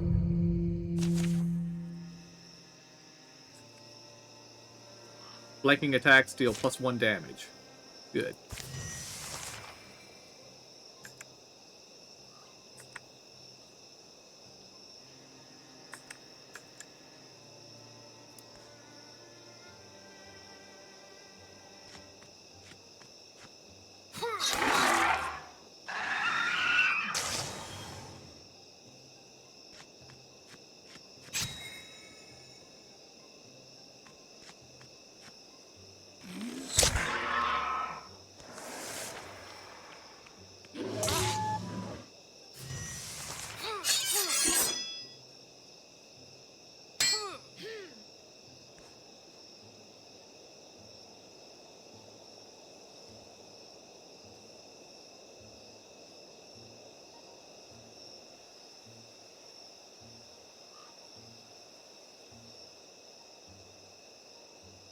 Trying to remember, is there a way to rotate this? Yes, there is.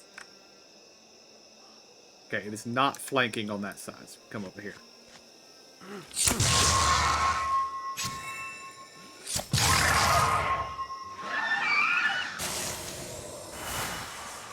That was an easy little fight.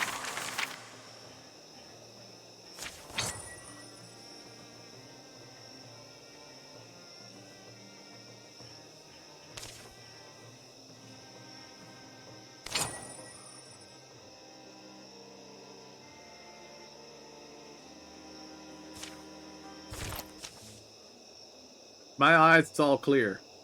Same here. Nothing moving. Well, that was sudden. Seems like we'll survive another night. You know, I'm glad we came out here. But let's be on the road at dawn. Yeah? When you sang, and when I sang with you, I started thinking that, really, the most powerful, most original things, they're old. They grow with you. Like good friends and songs remembered. In the morning, they will simply start home.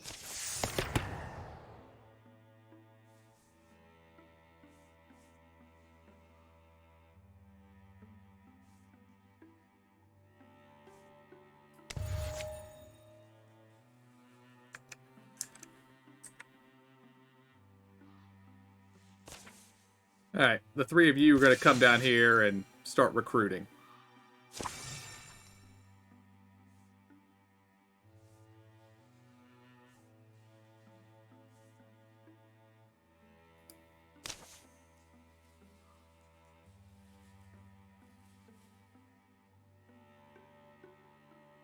And let's bring in Rihanna from the Legacy.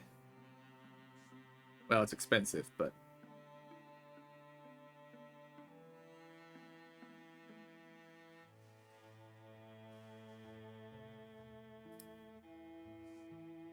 we're gonna do it anyway.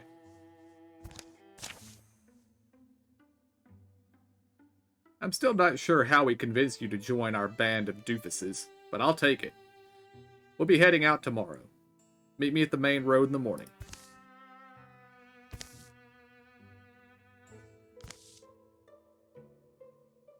The Wanderers of the Wanding Creek. We'll see how this fits.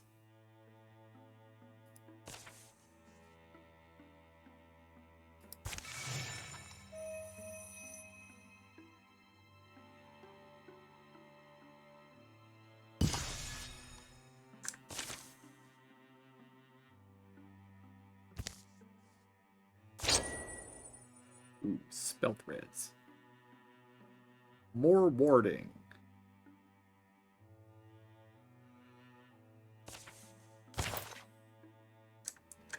Alright. Now we begin scouting here.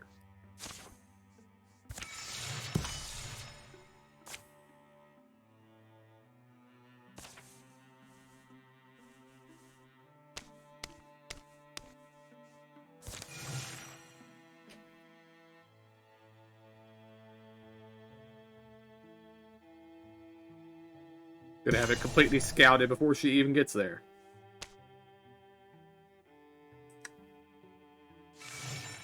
Okay, we're gonna stand around until Stelia gets there.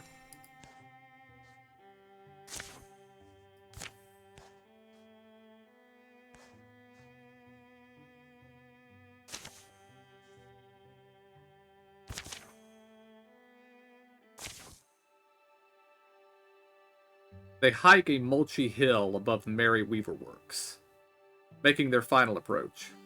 The trees here actually look younger than the wider woods. Kind of odd. Why? Do I not remember yesterday?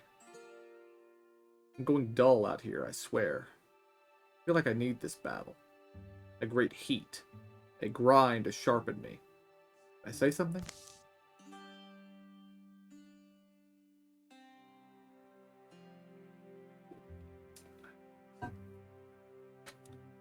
Stelia's leading the way. And it's she who spots the warm glow ahead. Did it flicker to life just now? Or maybe it's only been hidden by trunks? Not a remarkable spot. The clatterbones must have been a reason for massing here. I do find them to be an irresistible puzzle. Anyway, we'll get our chance to find out. See a fire up ahead. Campfire, maybe. Could it be a wild and dark-eyed traveler? A woodswoman? Maybe injured? Time for weapons? Or, no. This isn't a... A gout of flame swirls amid the saber rocks. Silent, bright, and smokeless. It's not a place to hang your kettle. Don't know what it's for. I wonder what it's... I wonder why it's not hot. Not hot. It's blistering. I feel it. Stilia, you okay? Do you hear stories? Or is that just my mind that hears them? Stilia moves nearer the spiraling inferno, apparently unscorched. Stilia! I'm alright. I'm remembering now. I remember one tall story. It's brief. It's for children. In early days, the sky's back was not so stiff. She bent and saw a handsome gray squirrel who climbed to the top of a redwood. Stilia, you're getting really close. The squirrel, he chatted to her blithely, how he relished her stars and the autumn wind, took comfort when she cast her cloudy hair. He thanked her for letting the sun thread through it, youthful and uncautious, and unused to such adoring words. She became drunk on them. So when she watched him plant his forests and watched the trees grow tall, where he placed them, the sky thought to impress him by planting her own. A lightning arm she gently lowered, and a great tree of scarlet was born. But it was a greedy tree. It grew and grew and grew so large it consumed the forest the squirrel had planted. And without time for a word, words took much longer to say in those days, it swallowed the squirrel's body too. Seeing this, the sky grieved and grew in wisdom. Upon the wildfires she poured celestial waters, the first rain. And ever after, when she lowers her lightning, even in wrath she bolsters the earth with rain, lest her anger run beyond its intended course. That's the story I remember, and this place remembers. It's a piece of hers, something left behind. What's that mean? Stories of fire. You don't hear them? They leap and lick at the imagination, and this altar, once, people would gather and tell them. But they're dead now. Those people are dead. The flame somehow endures. Delia, come away. You should be burning. How are you not? Listen, I'm going to let it touch me.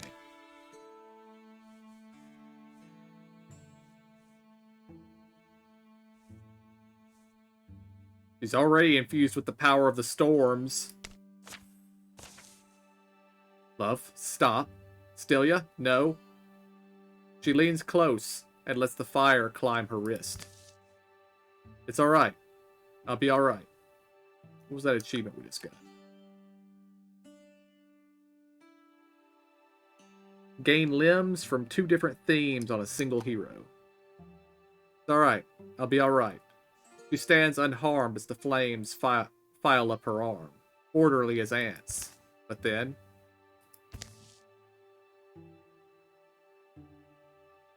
Stilia!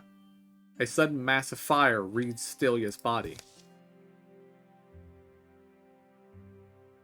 Just as it seems to be whirling, the whirling flames will devour her.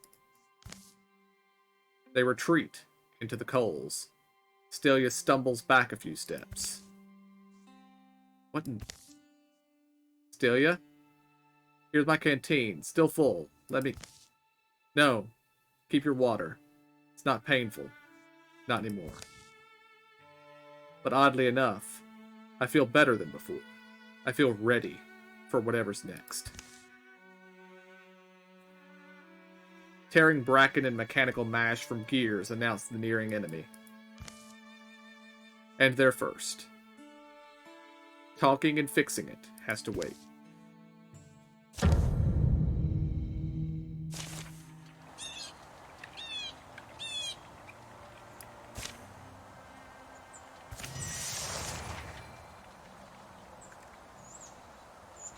Alright, who's up first? Rihanna's up first.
The dust settles. The air smells acrid and burnt.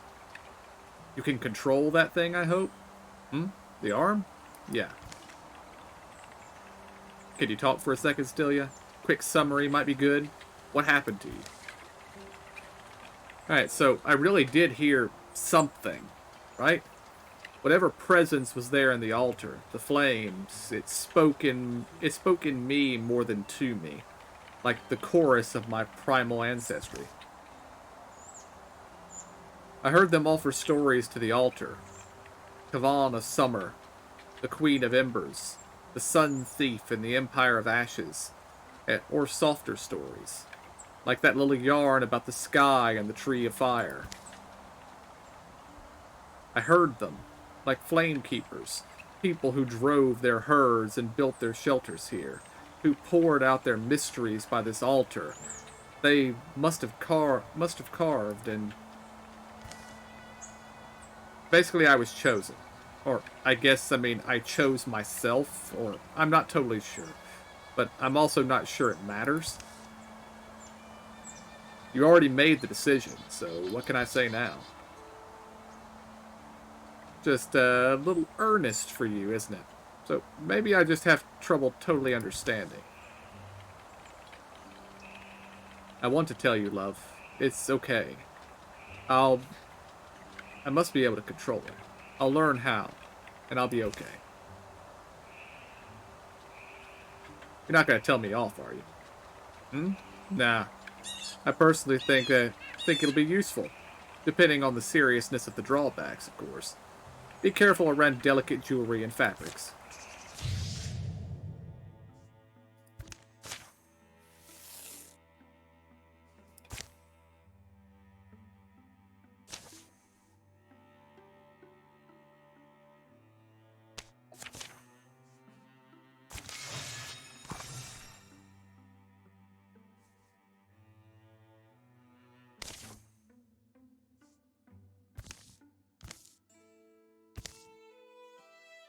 Happy endings and sunshine for all of them.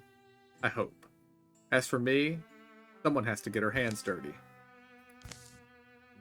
Oh. Still, yeah? This is a normal meeting between two normal people, and I love you. Right. Well, I thought we were going for a midnight drink. We had plans, didn't we? Well, sure, I mean, I'd like to, but you'd rather slink surreptitiously out of town, whispering dark things and emitting eldritch giggles. Where are you going? You want to come with me. Unless you really don't want me to.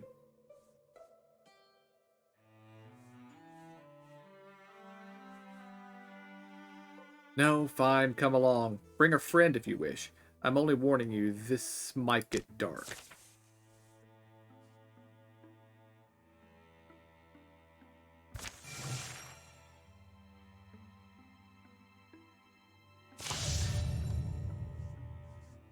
Calamities.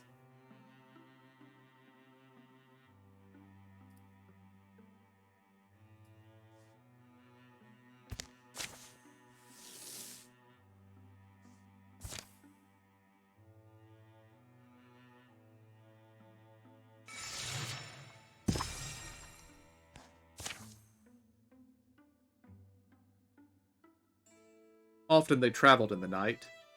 The moon was new, stars far away, and darkness deep.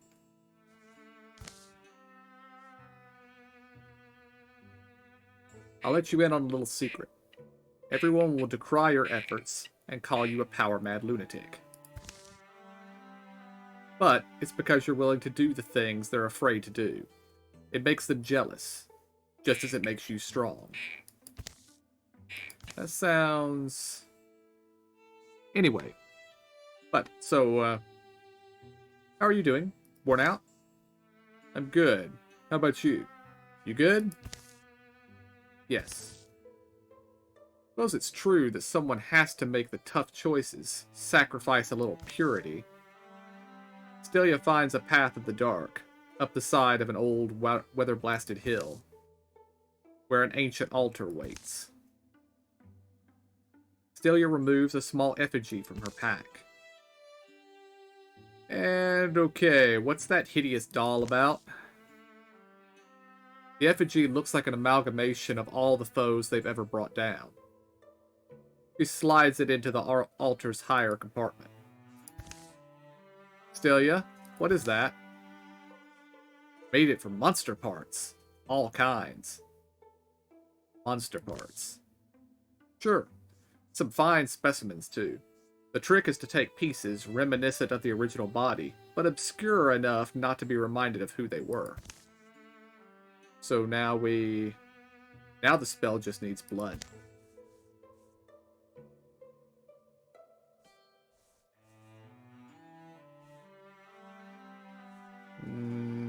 It's her ritual, her blood. The worst part about blood conjuring is that you've got to self-mutilate to get the ball rolling. It's in the name, I suppose. She squeezes blood onto the small abomination.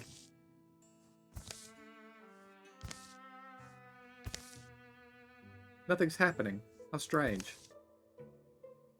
And then something does.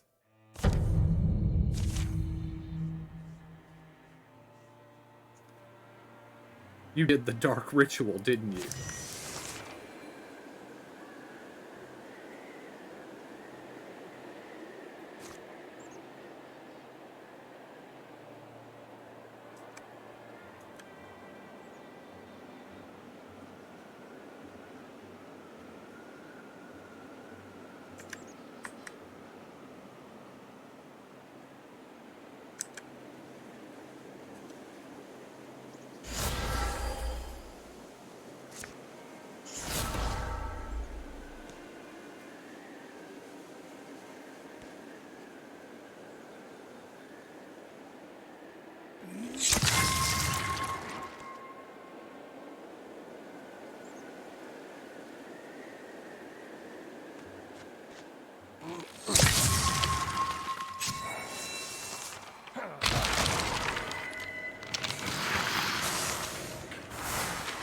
Well, that was considerably easier than I was expecting it to be.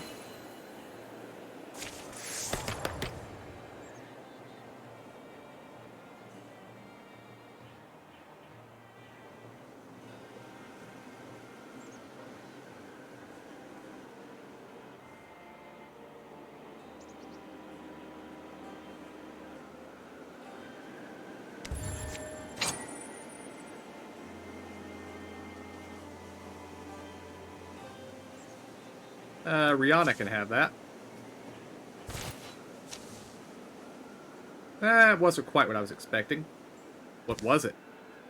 Don't know. Some kind of leech lord? Launched from the ravenous flaming maw of the nether flare? But that's just a guess. A great black gust rushes up. Ah, but this is promising. A second gout of fire engulfs the altar, as a disembodied voice howls. I am the sadness of infinite suffering made manifest. Gaze upon me and be immolated in despair.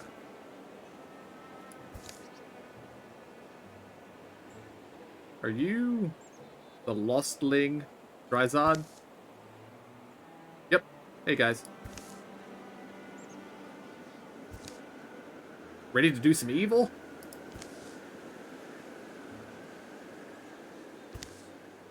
Hey, Stelia. I don't care. Blood conjuring. What a bust. I am the sadness of infinite suffering made manifest. But I don't see why that means I have to be alone.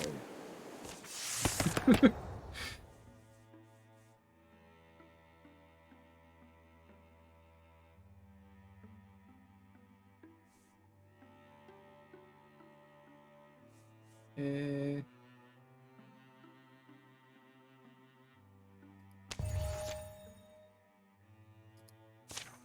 Yeah, let's see. Firearm. Gives cone of fire. Okay.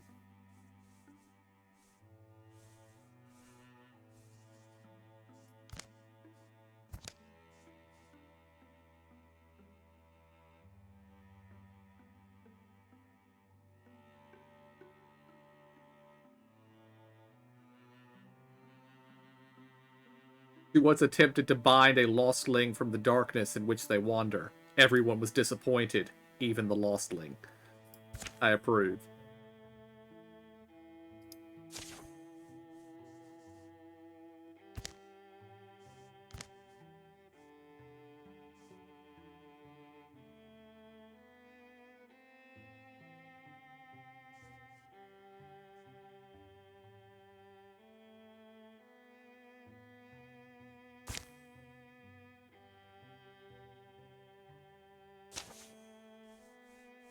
Alright, the rest of y'all get back up here. Orthagi in great number move to attack your lands, driving peaceful folk before them, leveling homes and hallowed places. Your enemies will travel from tile to tile, attacking and destroying sites until they are defeated by heroes in combat or repelled by defenses you've built. Their numbers will wear down. Once incursion side reaches 0, the enemy will dissipate and the incursion will be over.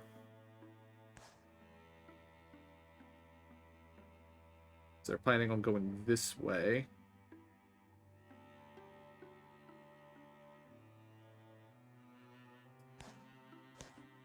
Scout.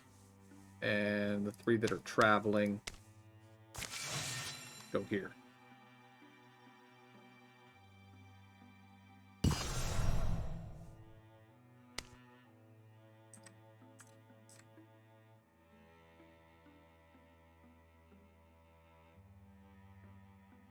"25 days. 13 days.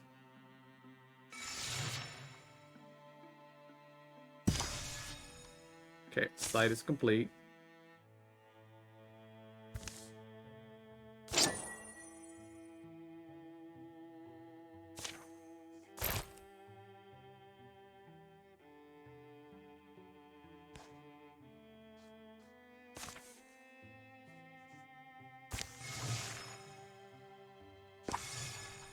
Okay, everybody's here.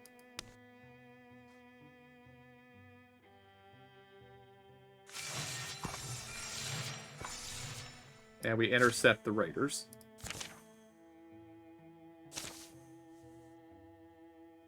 This is good. They don't seem to know we're here. Let's make a plan. I blow this horn. We charge. Create a distraction to split their forces and draw them out. Start fires, exploit the confusion. Wait for nightfall and then strike swiftly. Charge. That could have gone better. Regroup. Ouch.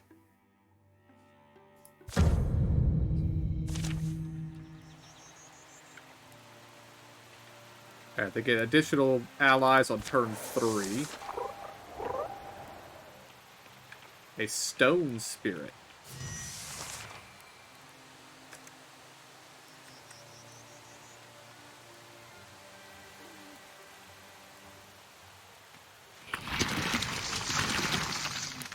Oh dear.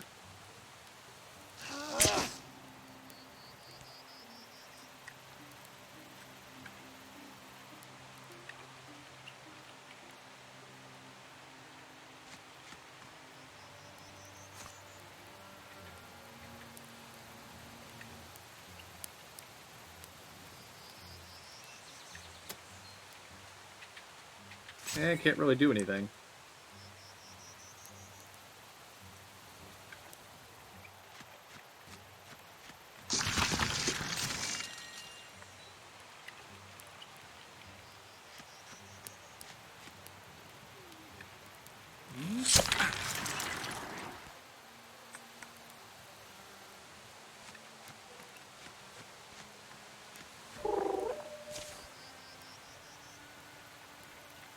I don't know what stone is going to do to this sword, but...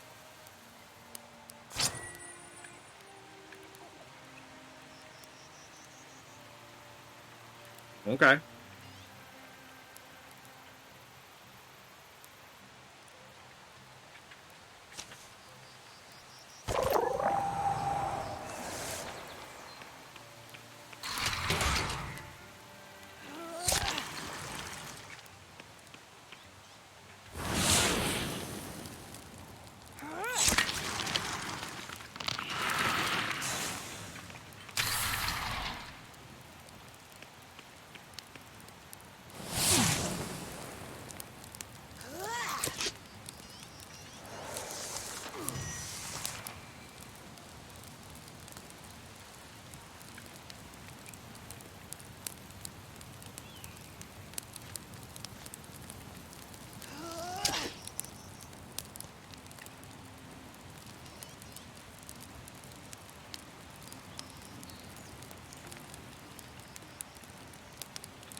That'll do.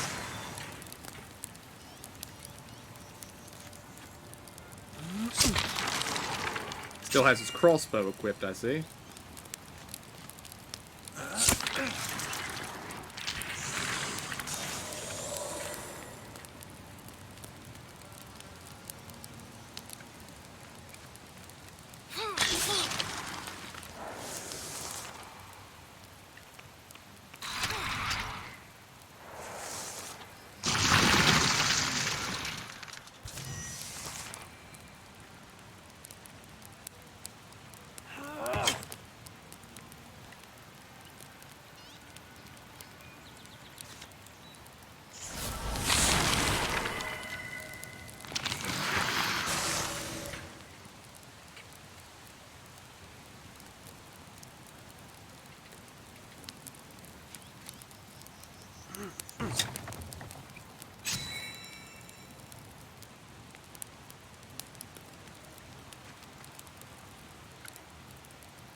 Let's get to her.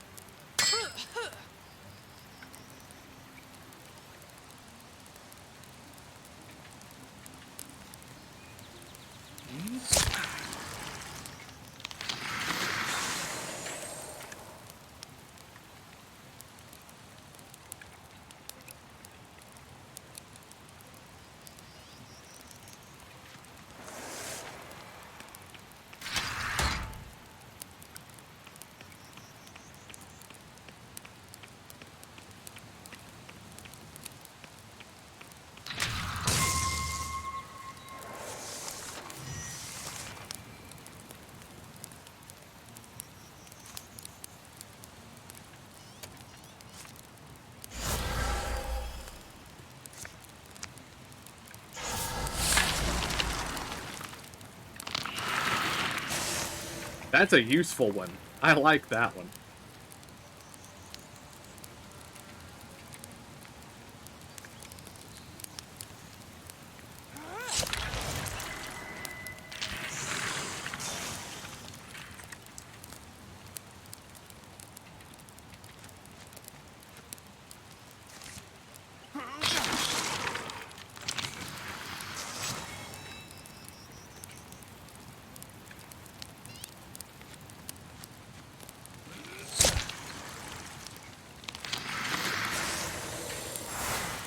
Well, that worked pretty well.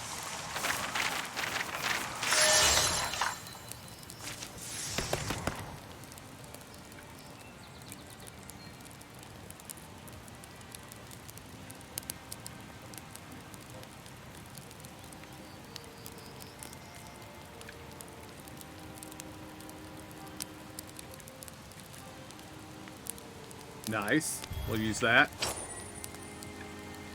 Alright, throwing knives. Don't need throwing knives. Salvage.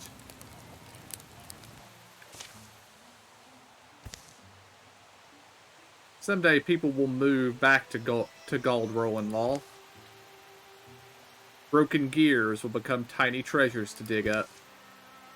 Children will find homes for spirits here. Young women will build barns alongside their sweethearts. Old women will trade in iron and salt. And at the end, the oldest will die peacefully in their beds the way it should be. You seem quite keen on it all. Thinking of staying? It's too late for me. My calling looms too large to sidestep. The best we can do is keep moving and hope to leave peace in our wake. That was one thing I wanted to check. What is the, what's everybody's projected retirement age? 55, 75, 63. That's actually impressive.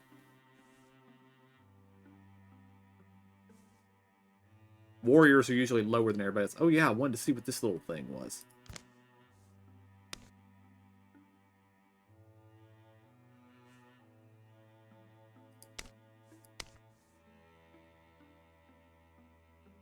Oh, okay. That's nice. 45. Next chapter might be the last one for Marsphere.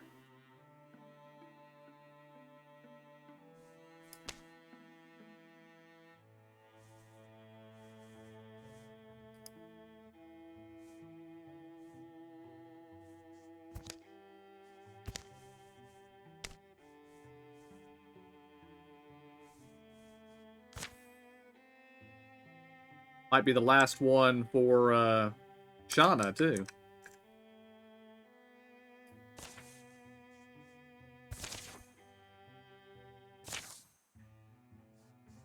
Found the tunnel. Exactly where we thought it would be. Well done. A cool copse guards great sandstone boulders from the grassland sun. The trees growing here seem pulled from a far forest, old and greedy and thick. They hide a tunnel mouth into their tangled toes. Love, be careful. There's no reason to think it's ill-guarded. I hear something down there. A hasty procession forms, following Stilia down into the lair of darklings and deep dwellers.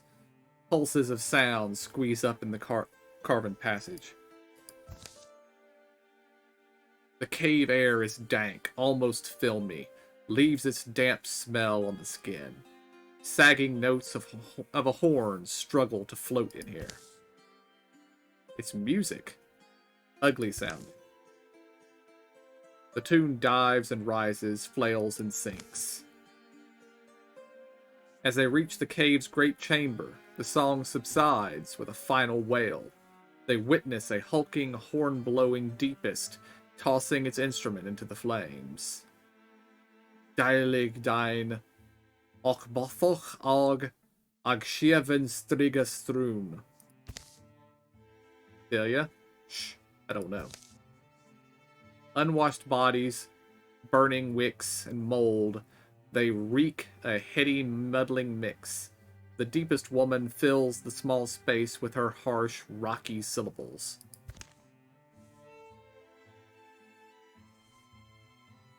Observe the ritual. For a moment, the cult woman's language shifts, her tone recitative, full of ceremony. Stone-shearing god of long ago lost, we receive your hungry orphans all, who from your depths were tossed. The statue sits silent. It's the focus of her address. Deilig dan og bathok og sheven strigastrun. Out rhythmic words pound, rustling the fungus flames, the attendants behind the woman's sway transfixed. And then the statue gazes back. Now we going in now? Delia? Wait. Might as well see what's happening. The cult woman softens her wheedling. The presence in the statue seems to listen. Our lord of dungeon deep, god of long ago lost, Your reviled children find home with us. Bring them up. A wordless beat goes by. Fire the only thing that breathes. The idol stays stony and severe. Then weird light grows in its belly. Swells and brightens, a high-pitched hum bleeds into hearing, like a ringing in the ears that intensifies until it erupts. A blinding flash, a deafening blast. The cave shakes a moment longer, all the stones possessed of tremorous, playful madness. The reverberating clatter almost sounds like high laughter, the laughter of children. Shards of cavern rock shorn from the walls begin to sprout limbs and voices and move. The statue's eyes blink. The statue's eyes once again are black. Clutter along, little orphans. Jostle along, if you please. There's bones to gnaw, there's blood to drink. Orphans. It's weirdly sad, but you ready to move in? Right, let's grind them out.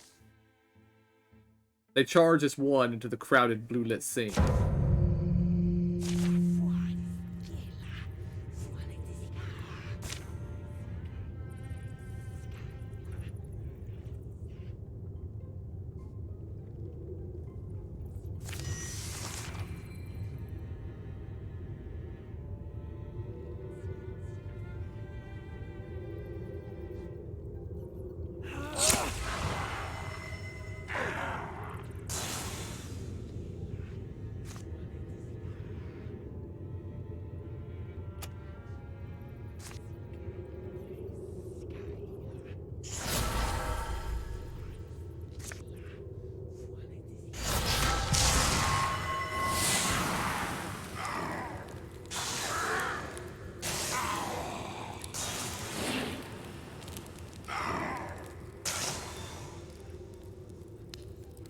Well, that did a lot of things.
The Chosen.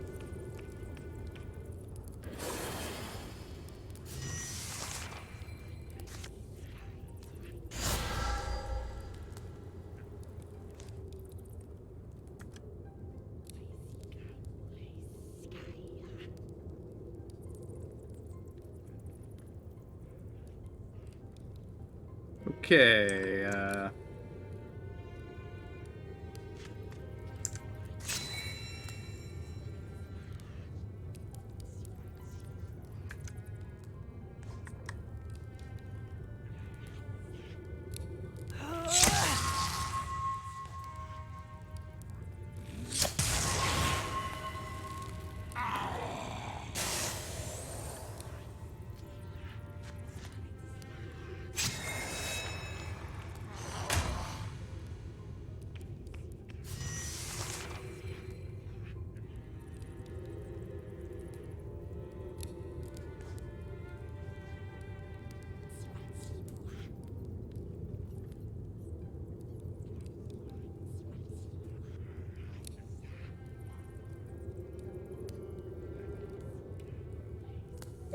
Be right back.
Alright, I'm back.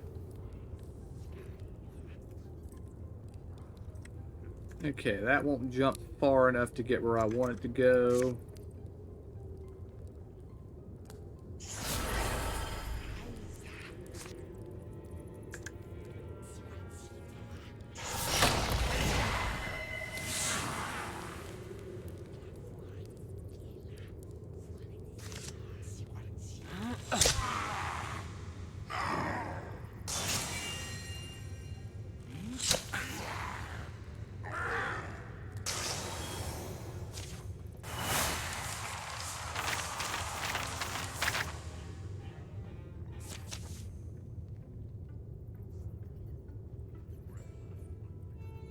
Alright, don't know how that happened, but it has apparently happened.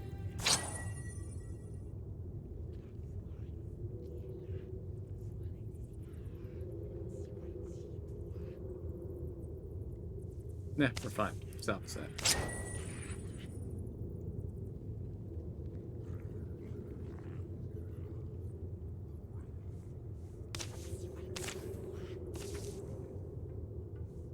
Love, I'm still confused.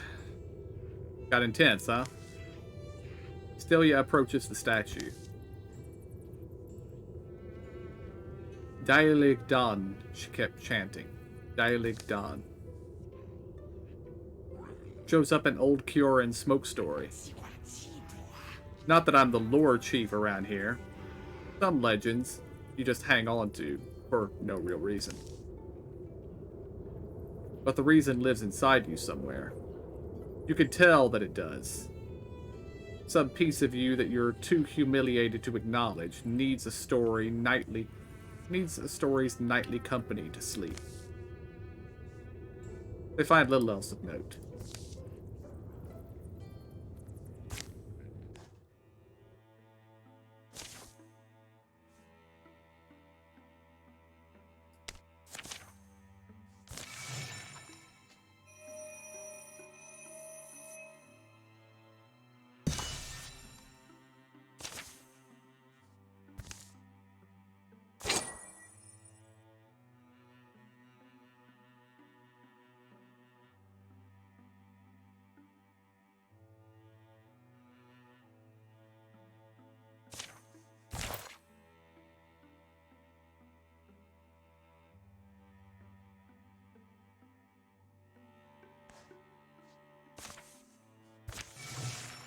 Alright, work our way down to here.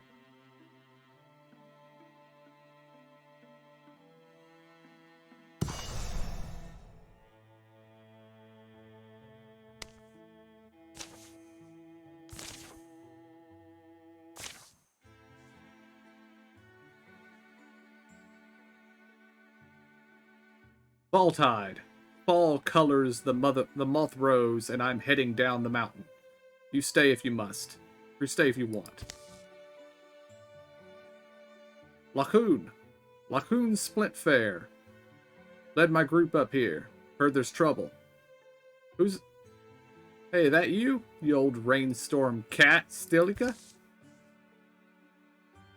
I transcribed the page you wanted, those years ago, on foxcloves, and a few recipes I thought you might find interesting. Look at you. Like a torch alive. So you noticed. Good. Hey, we're here for bone things. Morthagis. Heard they were under Maiden Ancients in the valley. We've heard the same things. People in the lowlands are getting driven out. Yeah, well, Stilia, you remember my wife. Wife now, is it? The home smells like 6 kinds of sage. Lacoon asked for my hand, if you'd believe that. Why wouldn't she believe it? Well, spruce the place up a bit since you were last this way. Dantha's good at digging and sawing and building and all. You're the apothecary? Stilia talks about you. A lot. It runs in my family, you could say. Medicines for illness, treatments for pain, shrining unctions and oils and other needs and uses. Plus, you know, general stuff, herbs and herbal things. He has healing skill, not just mixtures. You'll boast about it, see? Hey, and all I'm saying is it's worse than landslides nowadays.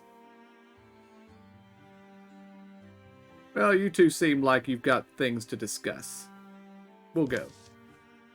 No, it's not. We lost her brother to a landslide. This time last year. Was just foraging down the hill and the wind was high. Rainy summer, you know. And the world's cruel whims. I'm sorry. It's not about my brother. The low villages need healing hands, supplies.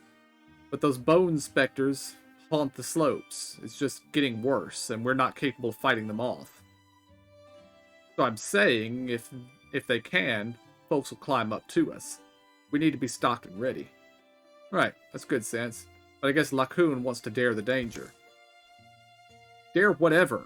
I'm saying, what good healer asks the wounded to drag their gnawed-on bodies to his door?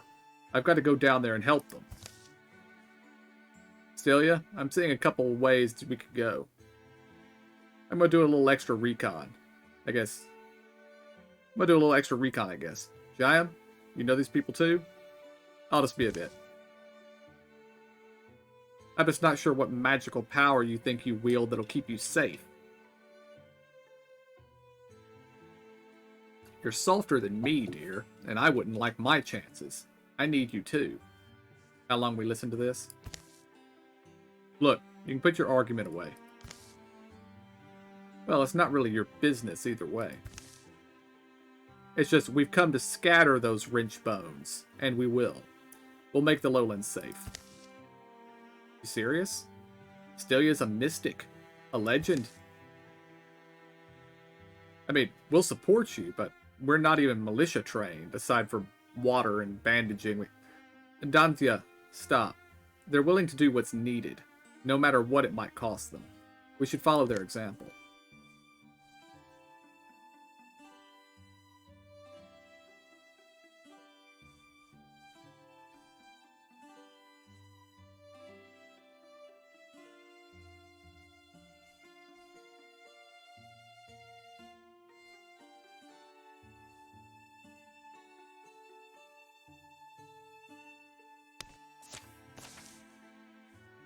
You think I'm a reckless fool, then? No, I mean, I love stories where unlikely heroes face problems that they never prepared for, and they succeed against all odds. But it doesn't usually end that way. Lacoon, you're brave.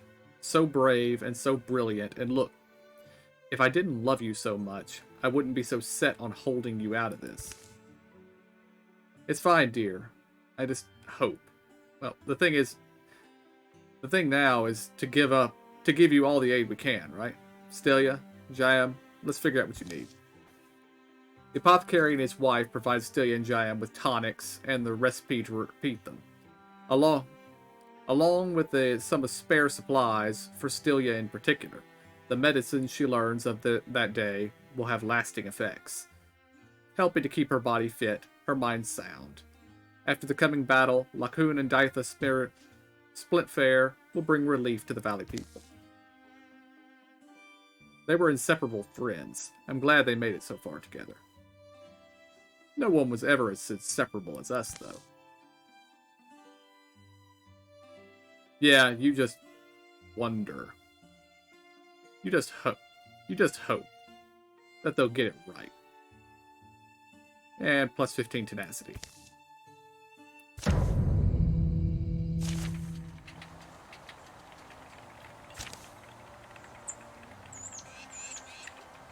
One foe card on turn 3. I suspect that's going to be something unpleasant.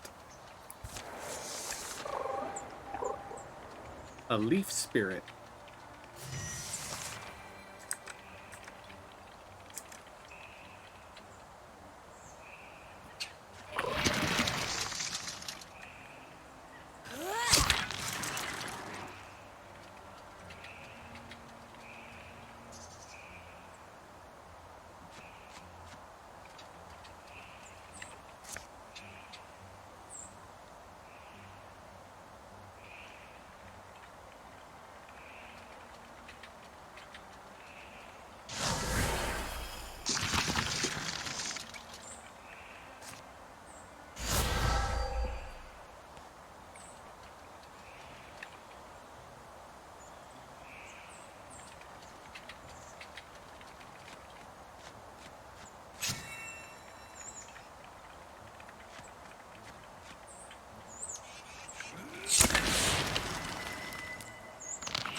Hey, I'm gonna do something possibly stupid.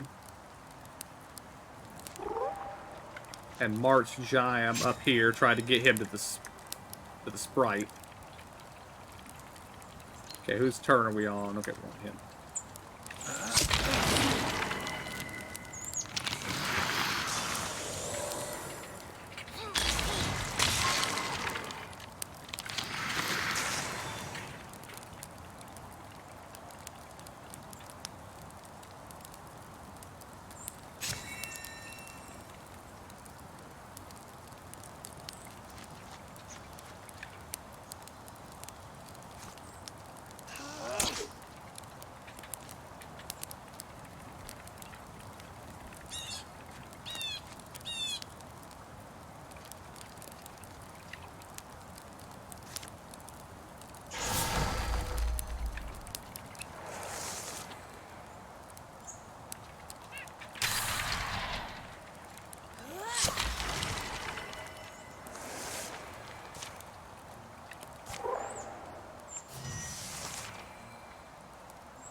Crossbow.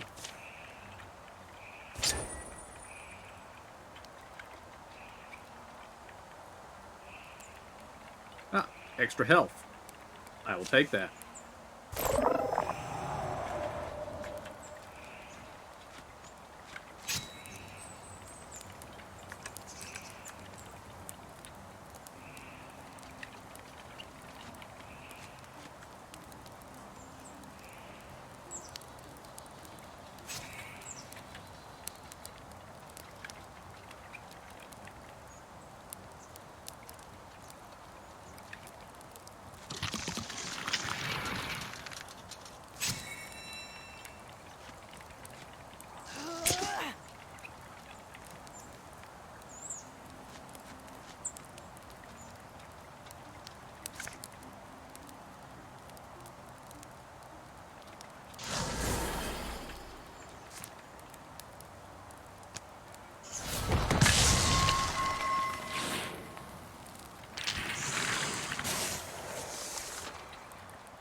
Oh no. That does not look pleasant at all.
Mind that hand there.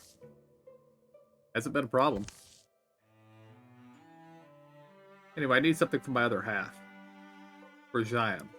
Of course, Jayam. Is this a grandiose furs Jayam or a shimmer weave Jayam? There's a bead-bedecked Jayam type. There are bead-bedecked Jayam types out there. Maybe he's one of those. A patient Jayam. And good thing, too, or I'd be one lonely mockingbird. It's a rare find, one I don't entirely deserve. But traveling, tracking, and fighting, it takes up whole seasons now. It's worn even Jayam thin. Last few weeks especially. He gets this sad look sometimes when we're walking. Smiles when I call his name, but it's a polite smile. I'm not sure what to say, but when we're out under the stars, he's still the closest thing I've got to home. Maybe I'm starting to take that for granted.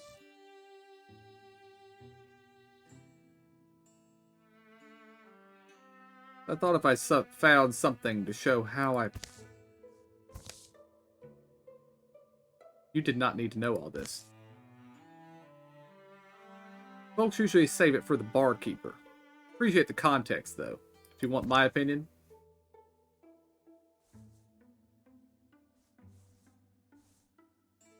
More block. We take more block. What's it etched with? Ancient Thardic verse. Protected power there. Probably. Jayam? Ah, you're back.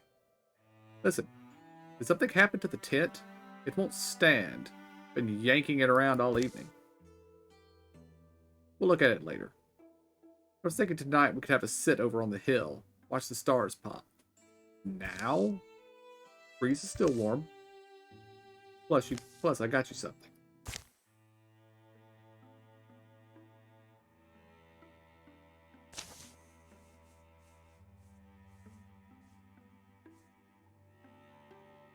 I need ingots. Hide and fabric.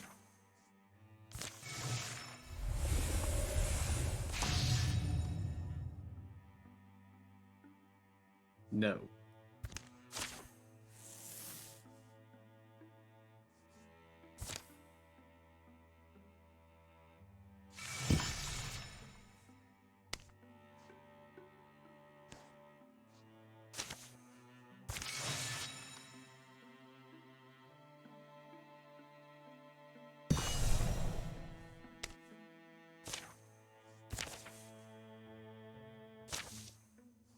So, I noticed Jayam's been gone a while. Any clues why? Might be we overshot some, or he did. Should we backtrack a bit? This peddler may know. Oh, peddler man. Who? Excuse us, peddler man. We're wondering if you've seen a fellow pass this way. Armed, or armored, and strong-elbowed? Well, firstly, I'm not selling anything. Could have been any time in the past couple days. Where are you coming from?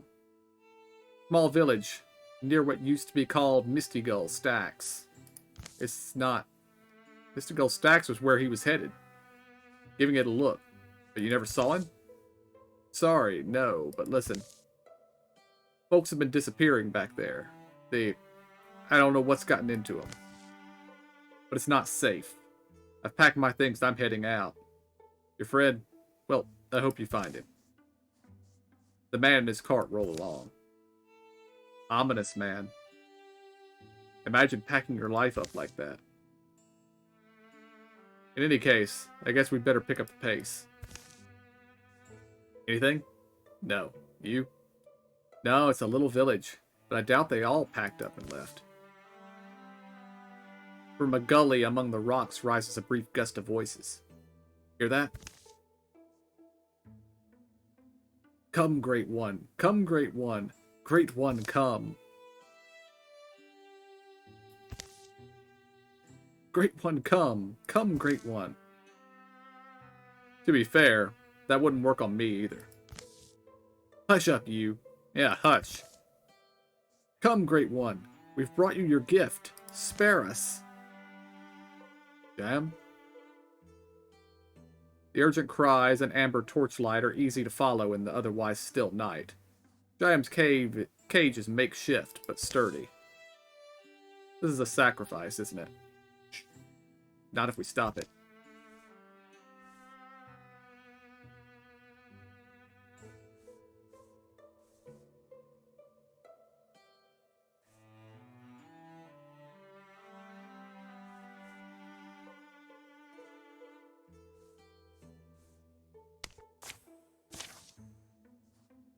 Trying to get us all killed, stranger?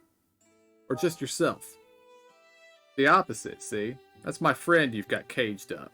The guy owes me money. I can't let him die yet. Marsveer? This is the price of survival. Our own are not exempt. The Great One demands sacrifice, and we have no choice but to oblige. No choice at all? What are you saying? And what's this Great One?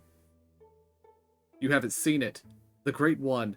It comes with a host of crankling bone things, monsters. It burns, it eats, or else it rages and kills across the countryside. So we kill it. Huh?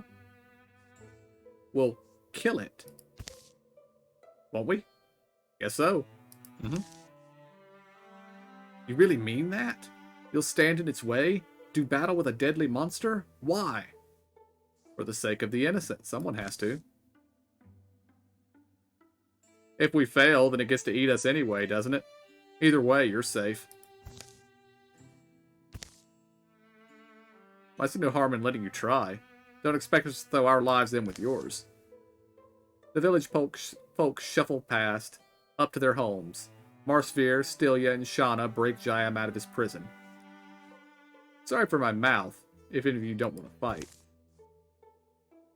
From inside the cave, a blue glow grows, and a hungry growl. The Great One. Oh no. And we got a batchbee. Noisy as an anvil tossed down a stairwell. It rolls smoothly back to its feet at each stumble.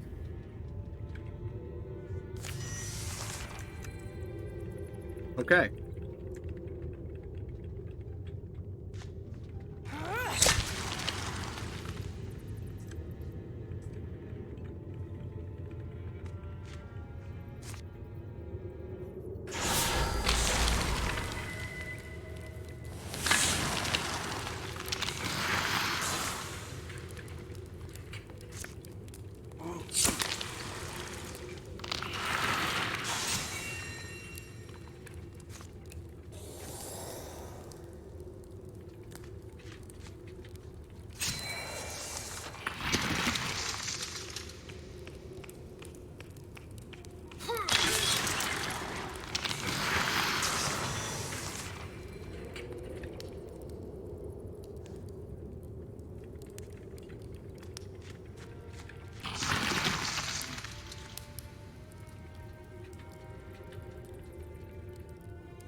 Here comes the Great One.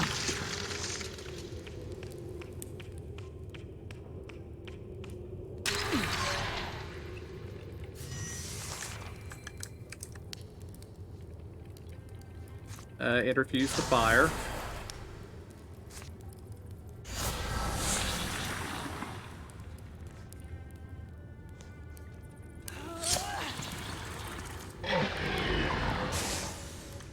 Great One down.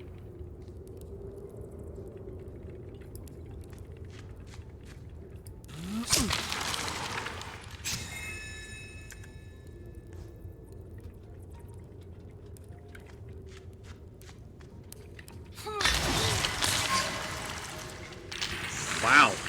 Nice hit.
Crippling strike it is. The Great One is extinguished, reduced to ash. Its minions are dead and scattered. Jayam and the rest make a wary return from the cave in the gully. You're a true friend, Marsphere. I want you to know I'm grateful. We'll stay together. We can move mountains, I believe that. Mountains, huh? Dawn climbs onto the distant hills as the old village spokeswoman sheepishly approaches, trailing a young man with fiery eyes. Let me first thank you, strangers. My name's Kimmy Slenderstreet, and my parents were among the first sacrificed to that thing by this woman and her posse. We all wound up under their thumb. In any case, you've broken their power, and we've wrested our homes back. You and yours will be welcome here for the rest of numbered days, and in our humble village your names shall never fade. As the morning stretches, Jayam and the others head out, refusing an offer to stay in favor of getting on the road. The people here will be strong, believing in the courage of the wanderers of the Winding Creek. The lair of the Great One will be overgrown with flowers, a memorial to the innocents who died there. The story will ring through generations. Lots of legacy points. Woo.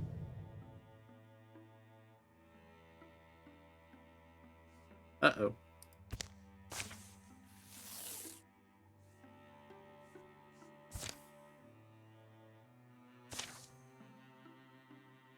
Catalog everything.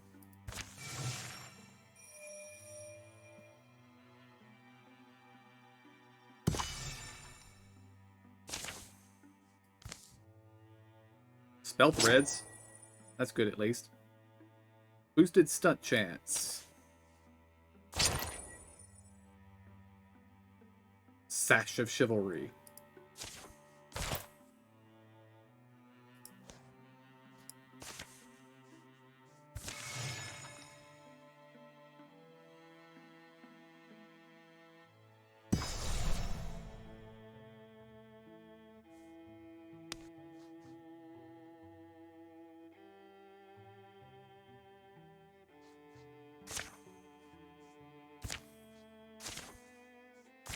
Alright, let's do the thing. They found Hanyo waiting at Tawani's stack, just as he had promised. This is Tanwain's stack, but where? Probably underneath. Stomp around a bit.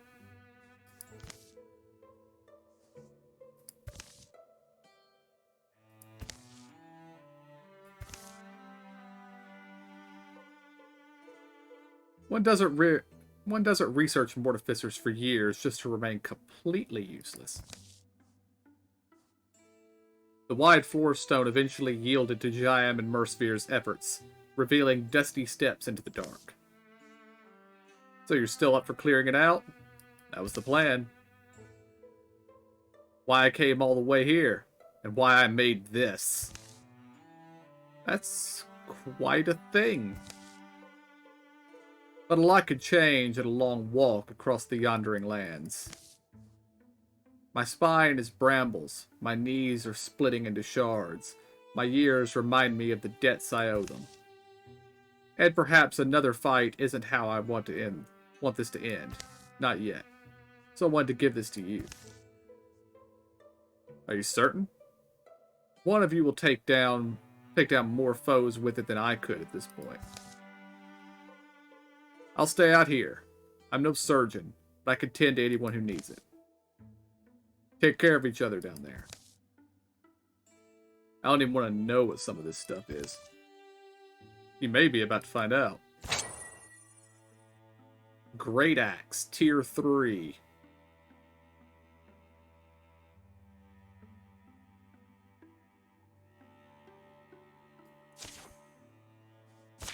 I'm not replacing her great sword. But she's gonna swap between the two, I guess.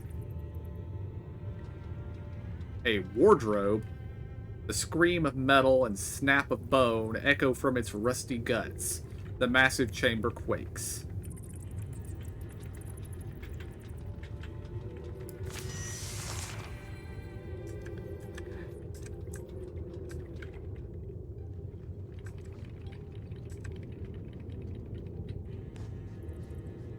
Silk step. Silk step.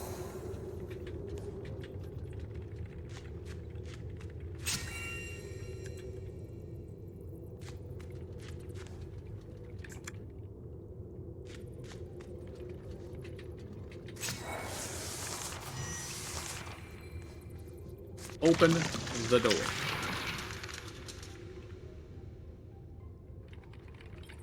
Haberdasher. Handles heavy metals, spews toxic smoke. Suddenly, a structure hums to life and begins to spew a skull-splitting fog through the room. Somebody destroy that thing.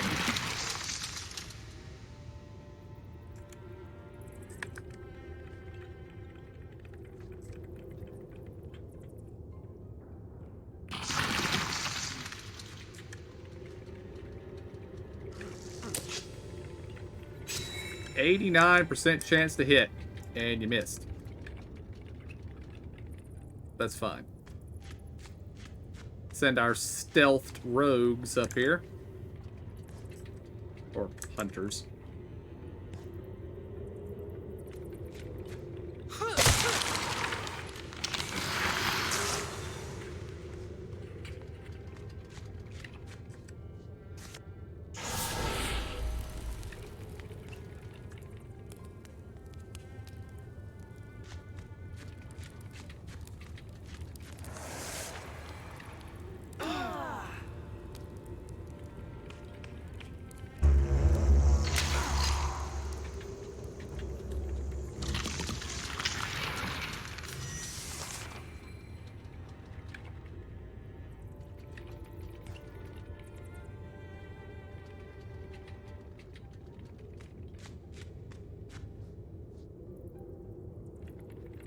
Oh, that's not good.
Well, that didn't work the way I intended.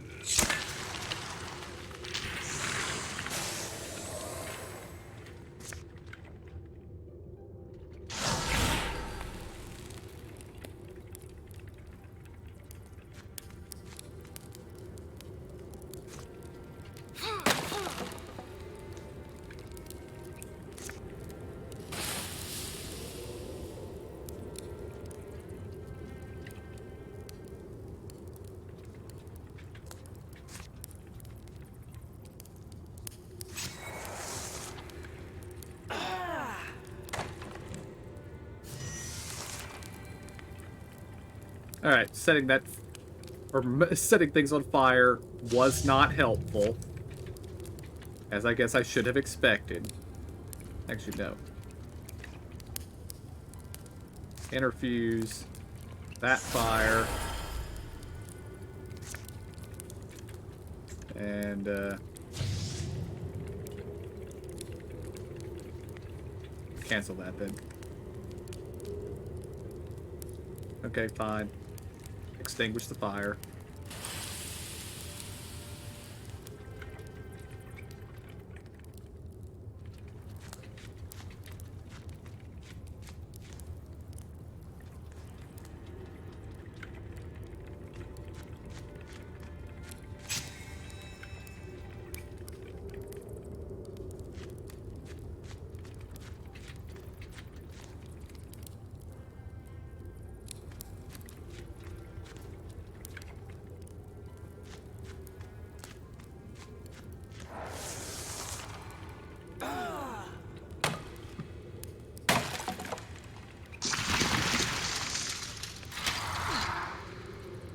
Uh-oh.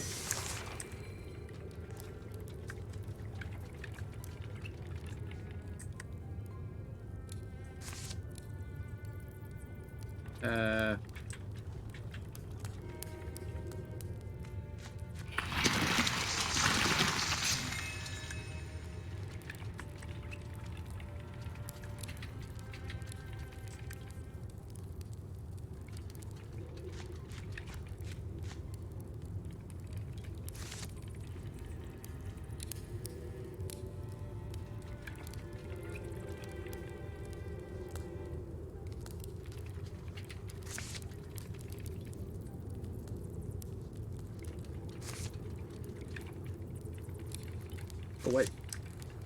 Interfuse.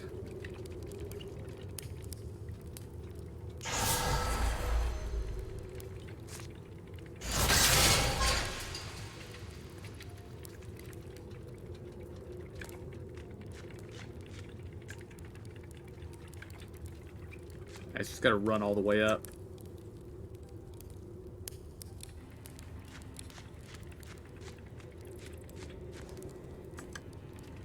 And we gotta hope we get lucky and can destroy that thing on the next turn and nothing attacks Marsphere this turn.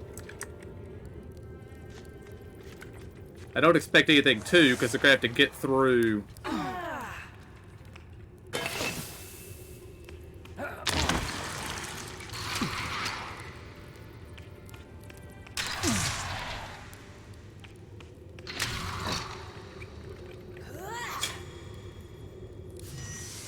Okay. Step 1. Kill this. Whew, okay, that's taken care of. Breathing is the best. Step 2. Kill that.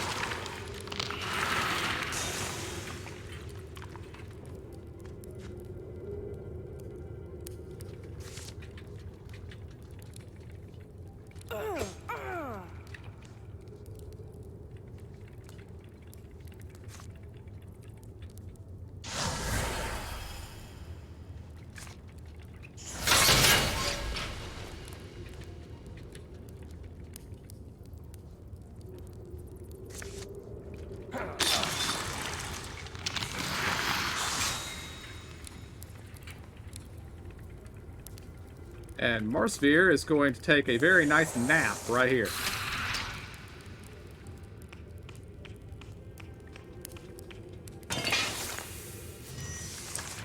Oh, the wardrobe makes these things. Okay.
Okay.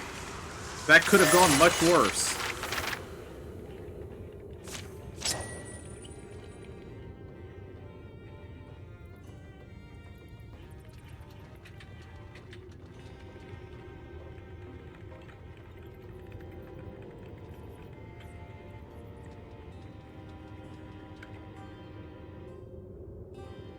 Hmm.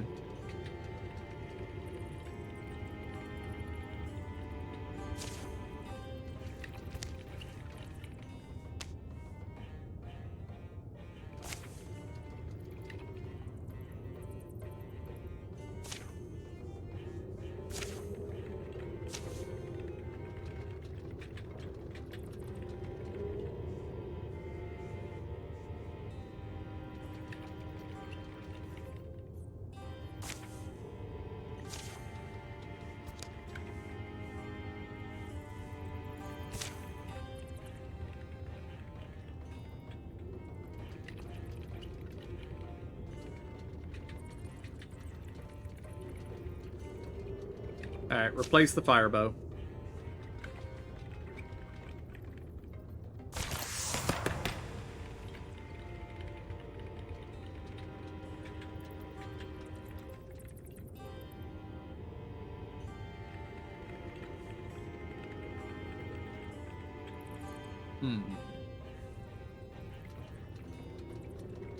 Sharpshooter, yes. Oof. Ah, good. I was hoping that wasn't them. How'd things shake out? They've been disassembled. That's a polite way of putting it. We'll melt down what we can. You pulled it off then. Good. We can rest a bit. What do you mean a bit? We destroyed their source, didn't we? Nothing's crawling out of there again. This workshop was not the only one ever in operation. The Morthagi ability to lie dormant and bide their time is one of their greatest strengths. I hope I'm wrong, but in case I'm not, and in case I'm not around to help next time. Not around. It's a thing you have to consider when you reach my age. In case I'm not, keep your wits about you. 11 years of peace.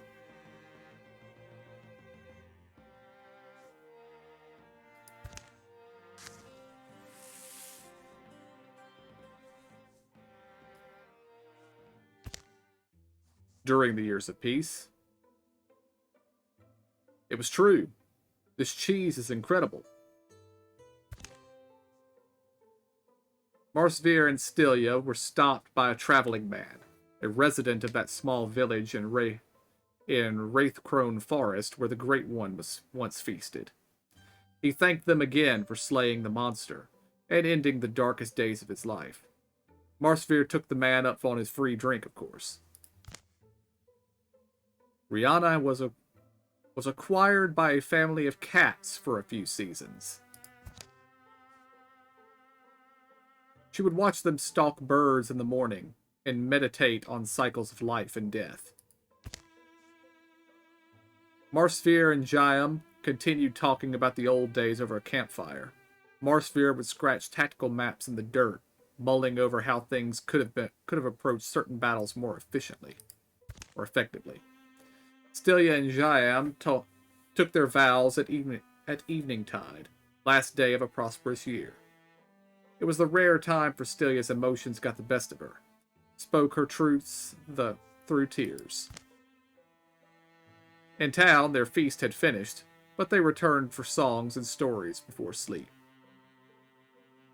The long looked-for wedding would be a happy memory for the rest of their lives.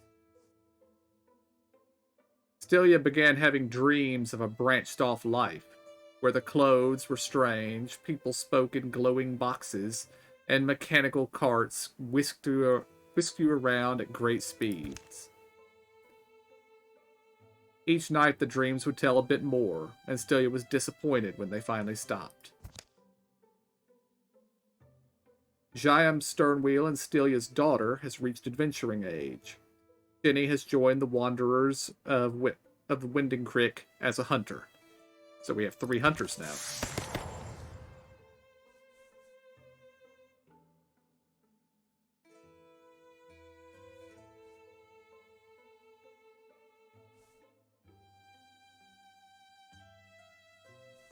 Ooh, both of those are good. Take archery.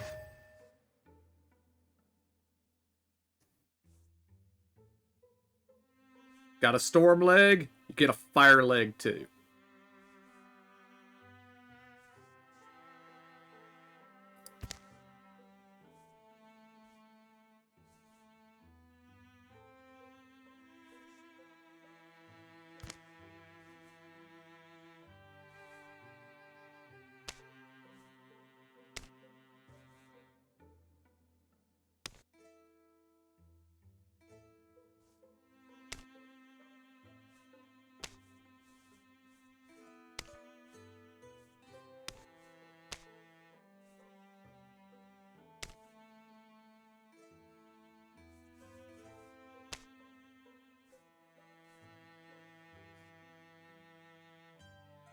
Yeah, a better sword. How about armor?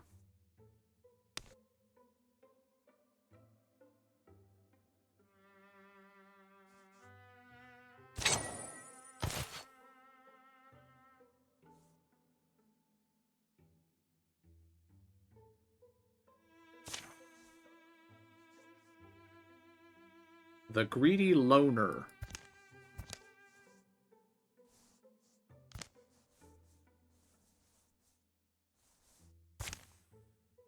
We haven't even really looked at the relationships tab.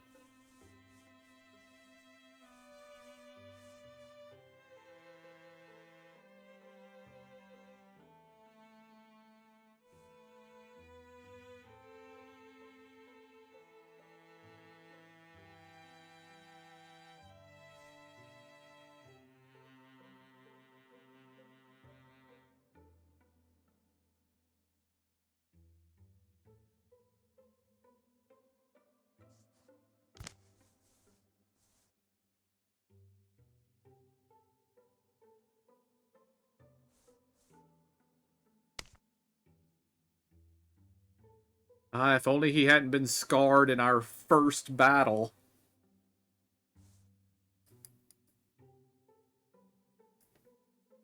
We might be able to keep Shauna for another chapter.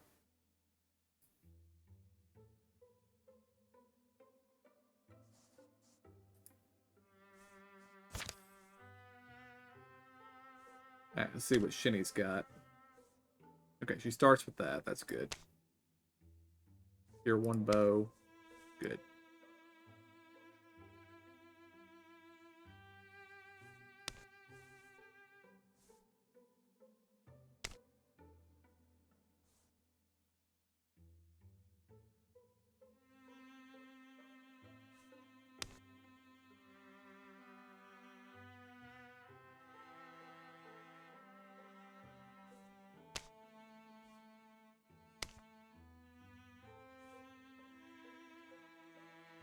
I'm actually going to spend to get her a good cloak.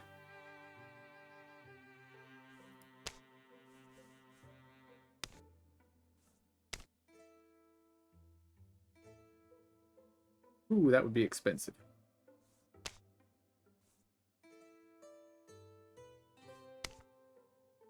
That would cost most of our legacy points to make.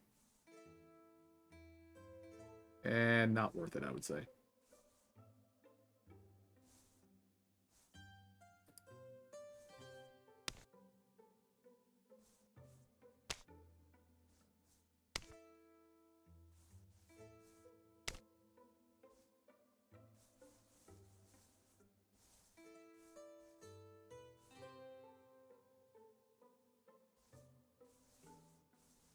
Oh, that's right. Switching her to bear arm means she can only wield one-handed weapons. So her fancy bow is gone. That's a shame.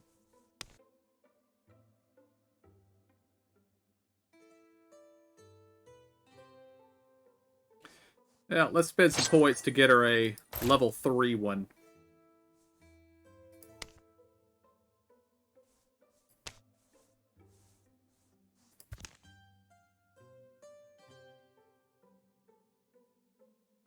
Look at these things. They're beautiful in their own way, but they're not people. They were never meant to be. And you think you could stick your soul in one, and whatever comes out on the other end will still be you? What's the alternative? Death? If it comes to that, yes. Because having some abomination follow me around insisting it was you for eternity? That's worse torture than any honest loss. Honest? You're being selfish. You can't see beyond your own conception of what a person is. This could usher in a new era of humanity. And it wouldn't be humanity. I'll change your mind. I shouldn't have to. But because I apparently care about you for whatever reason, I can't remember at this moment. Griffin, where are you going? Come back.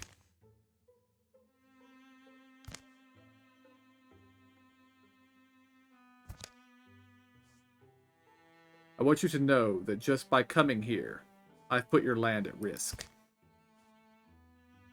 The Morthagi erupt when they catch wind of any of us.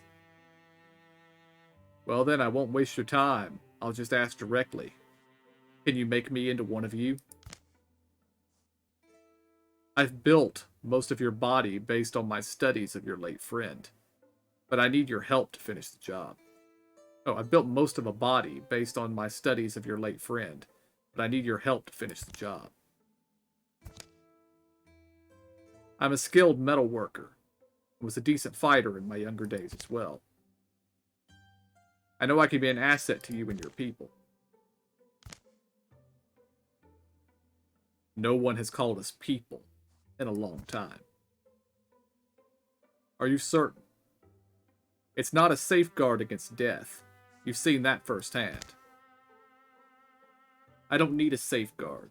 I just need a way to halt my own decay. How old were you when you became enduring? As old as me?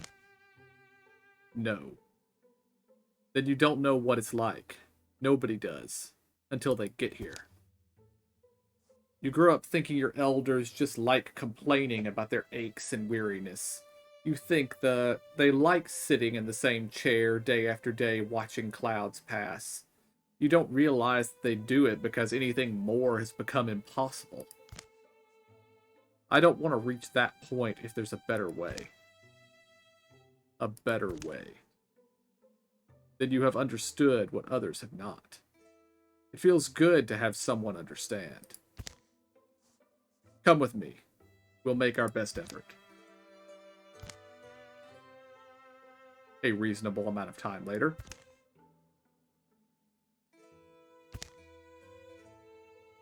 I've been talking with the carpenter from Rothenfold. They're getting overwhelmed with people driven out of the surrounding regions by Morthagi.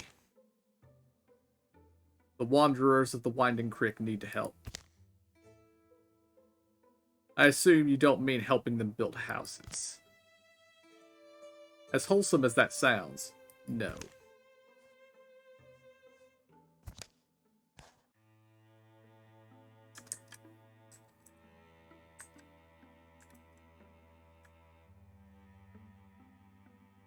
Nothing happening down south, so basically all we've got to do is come clear out up here.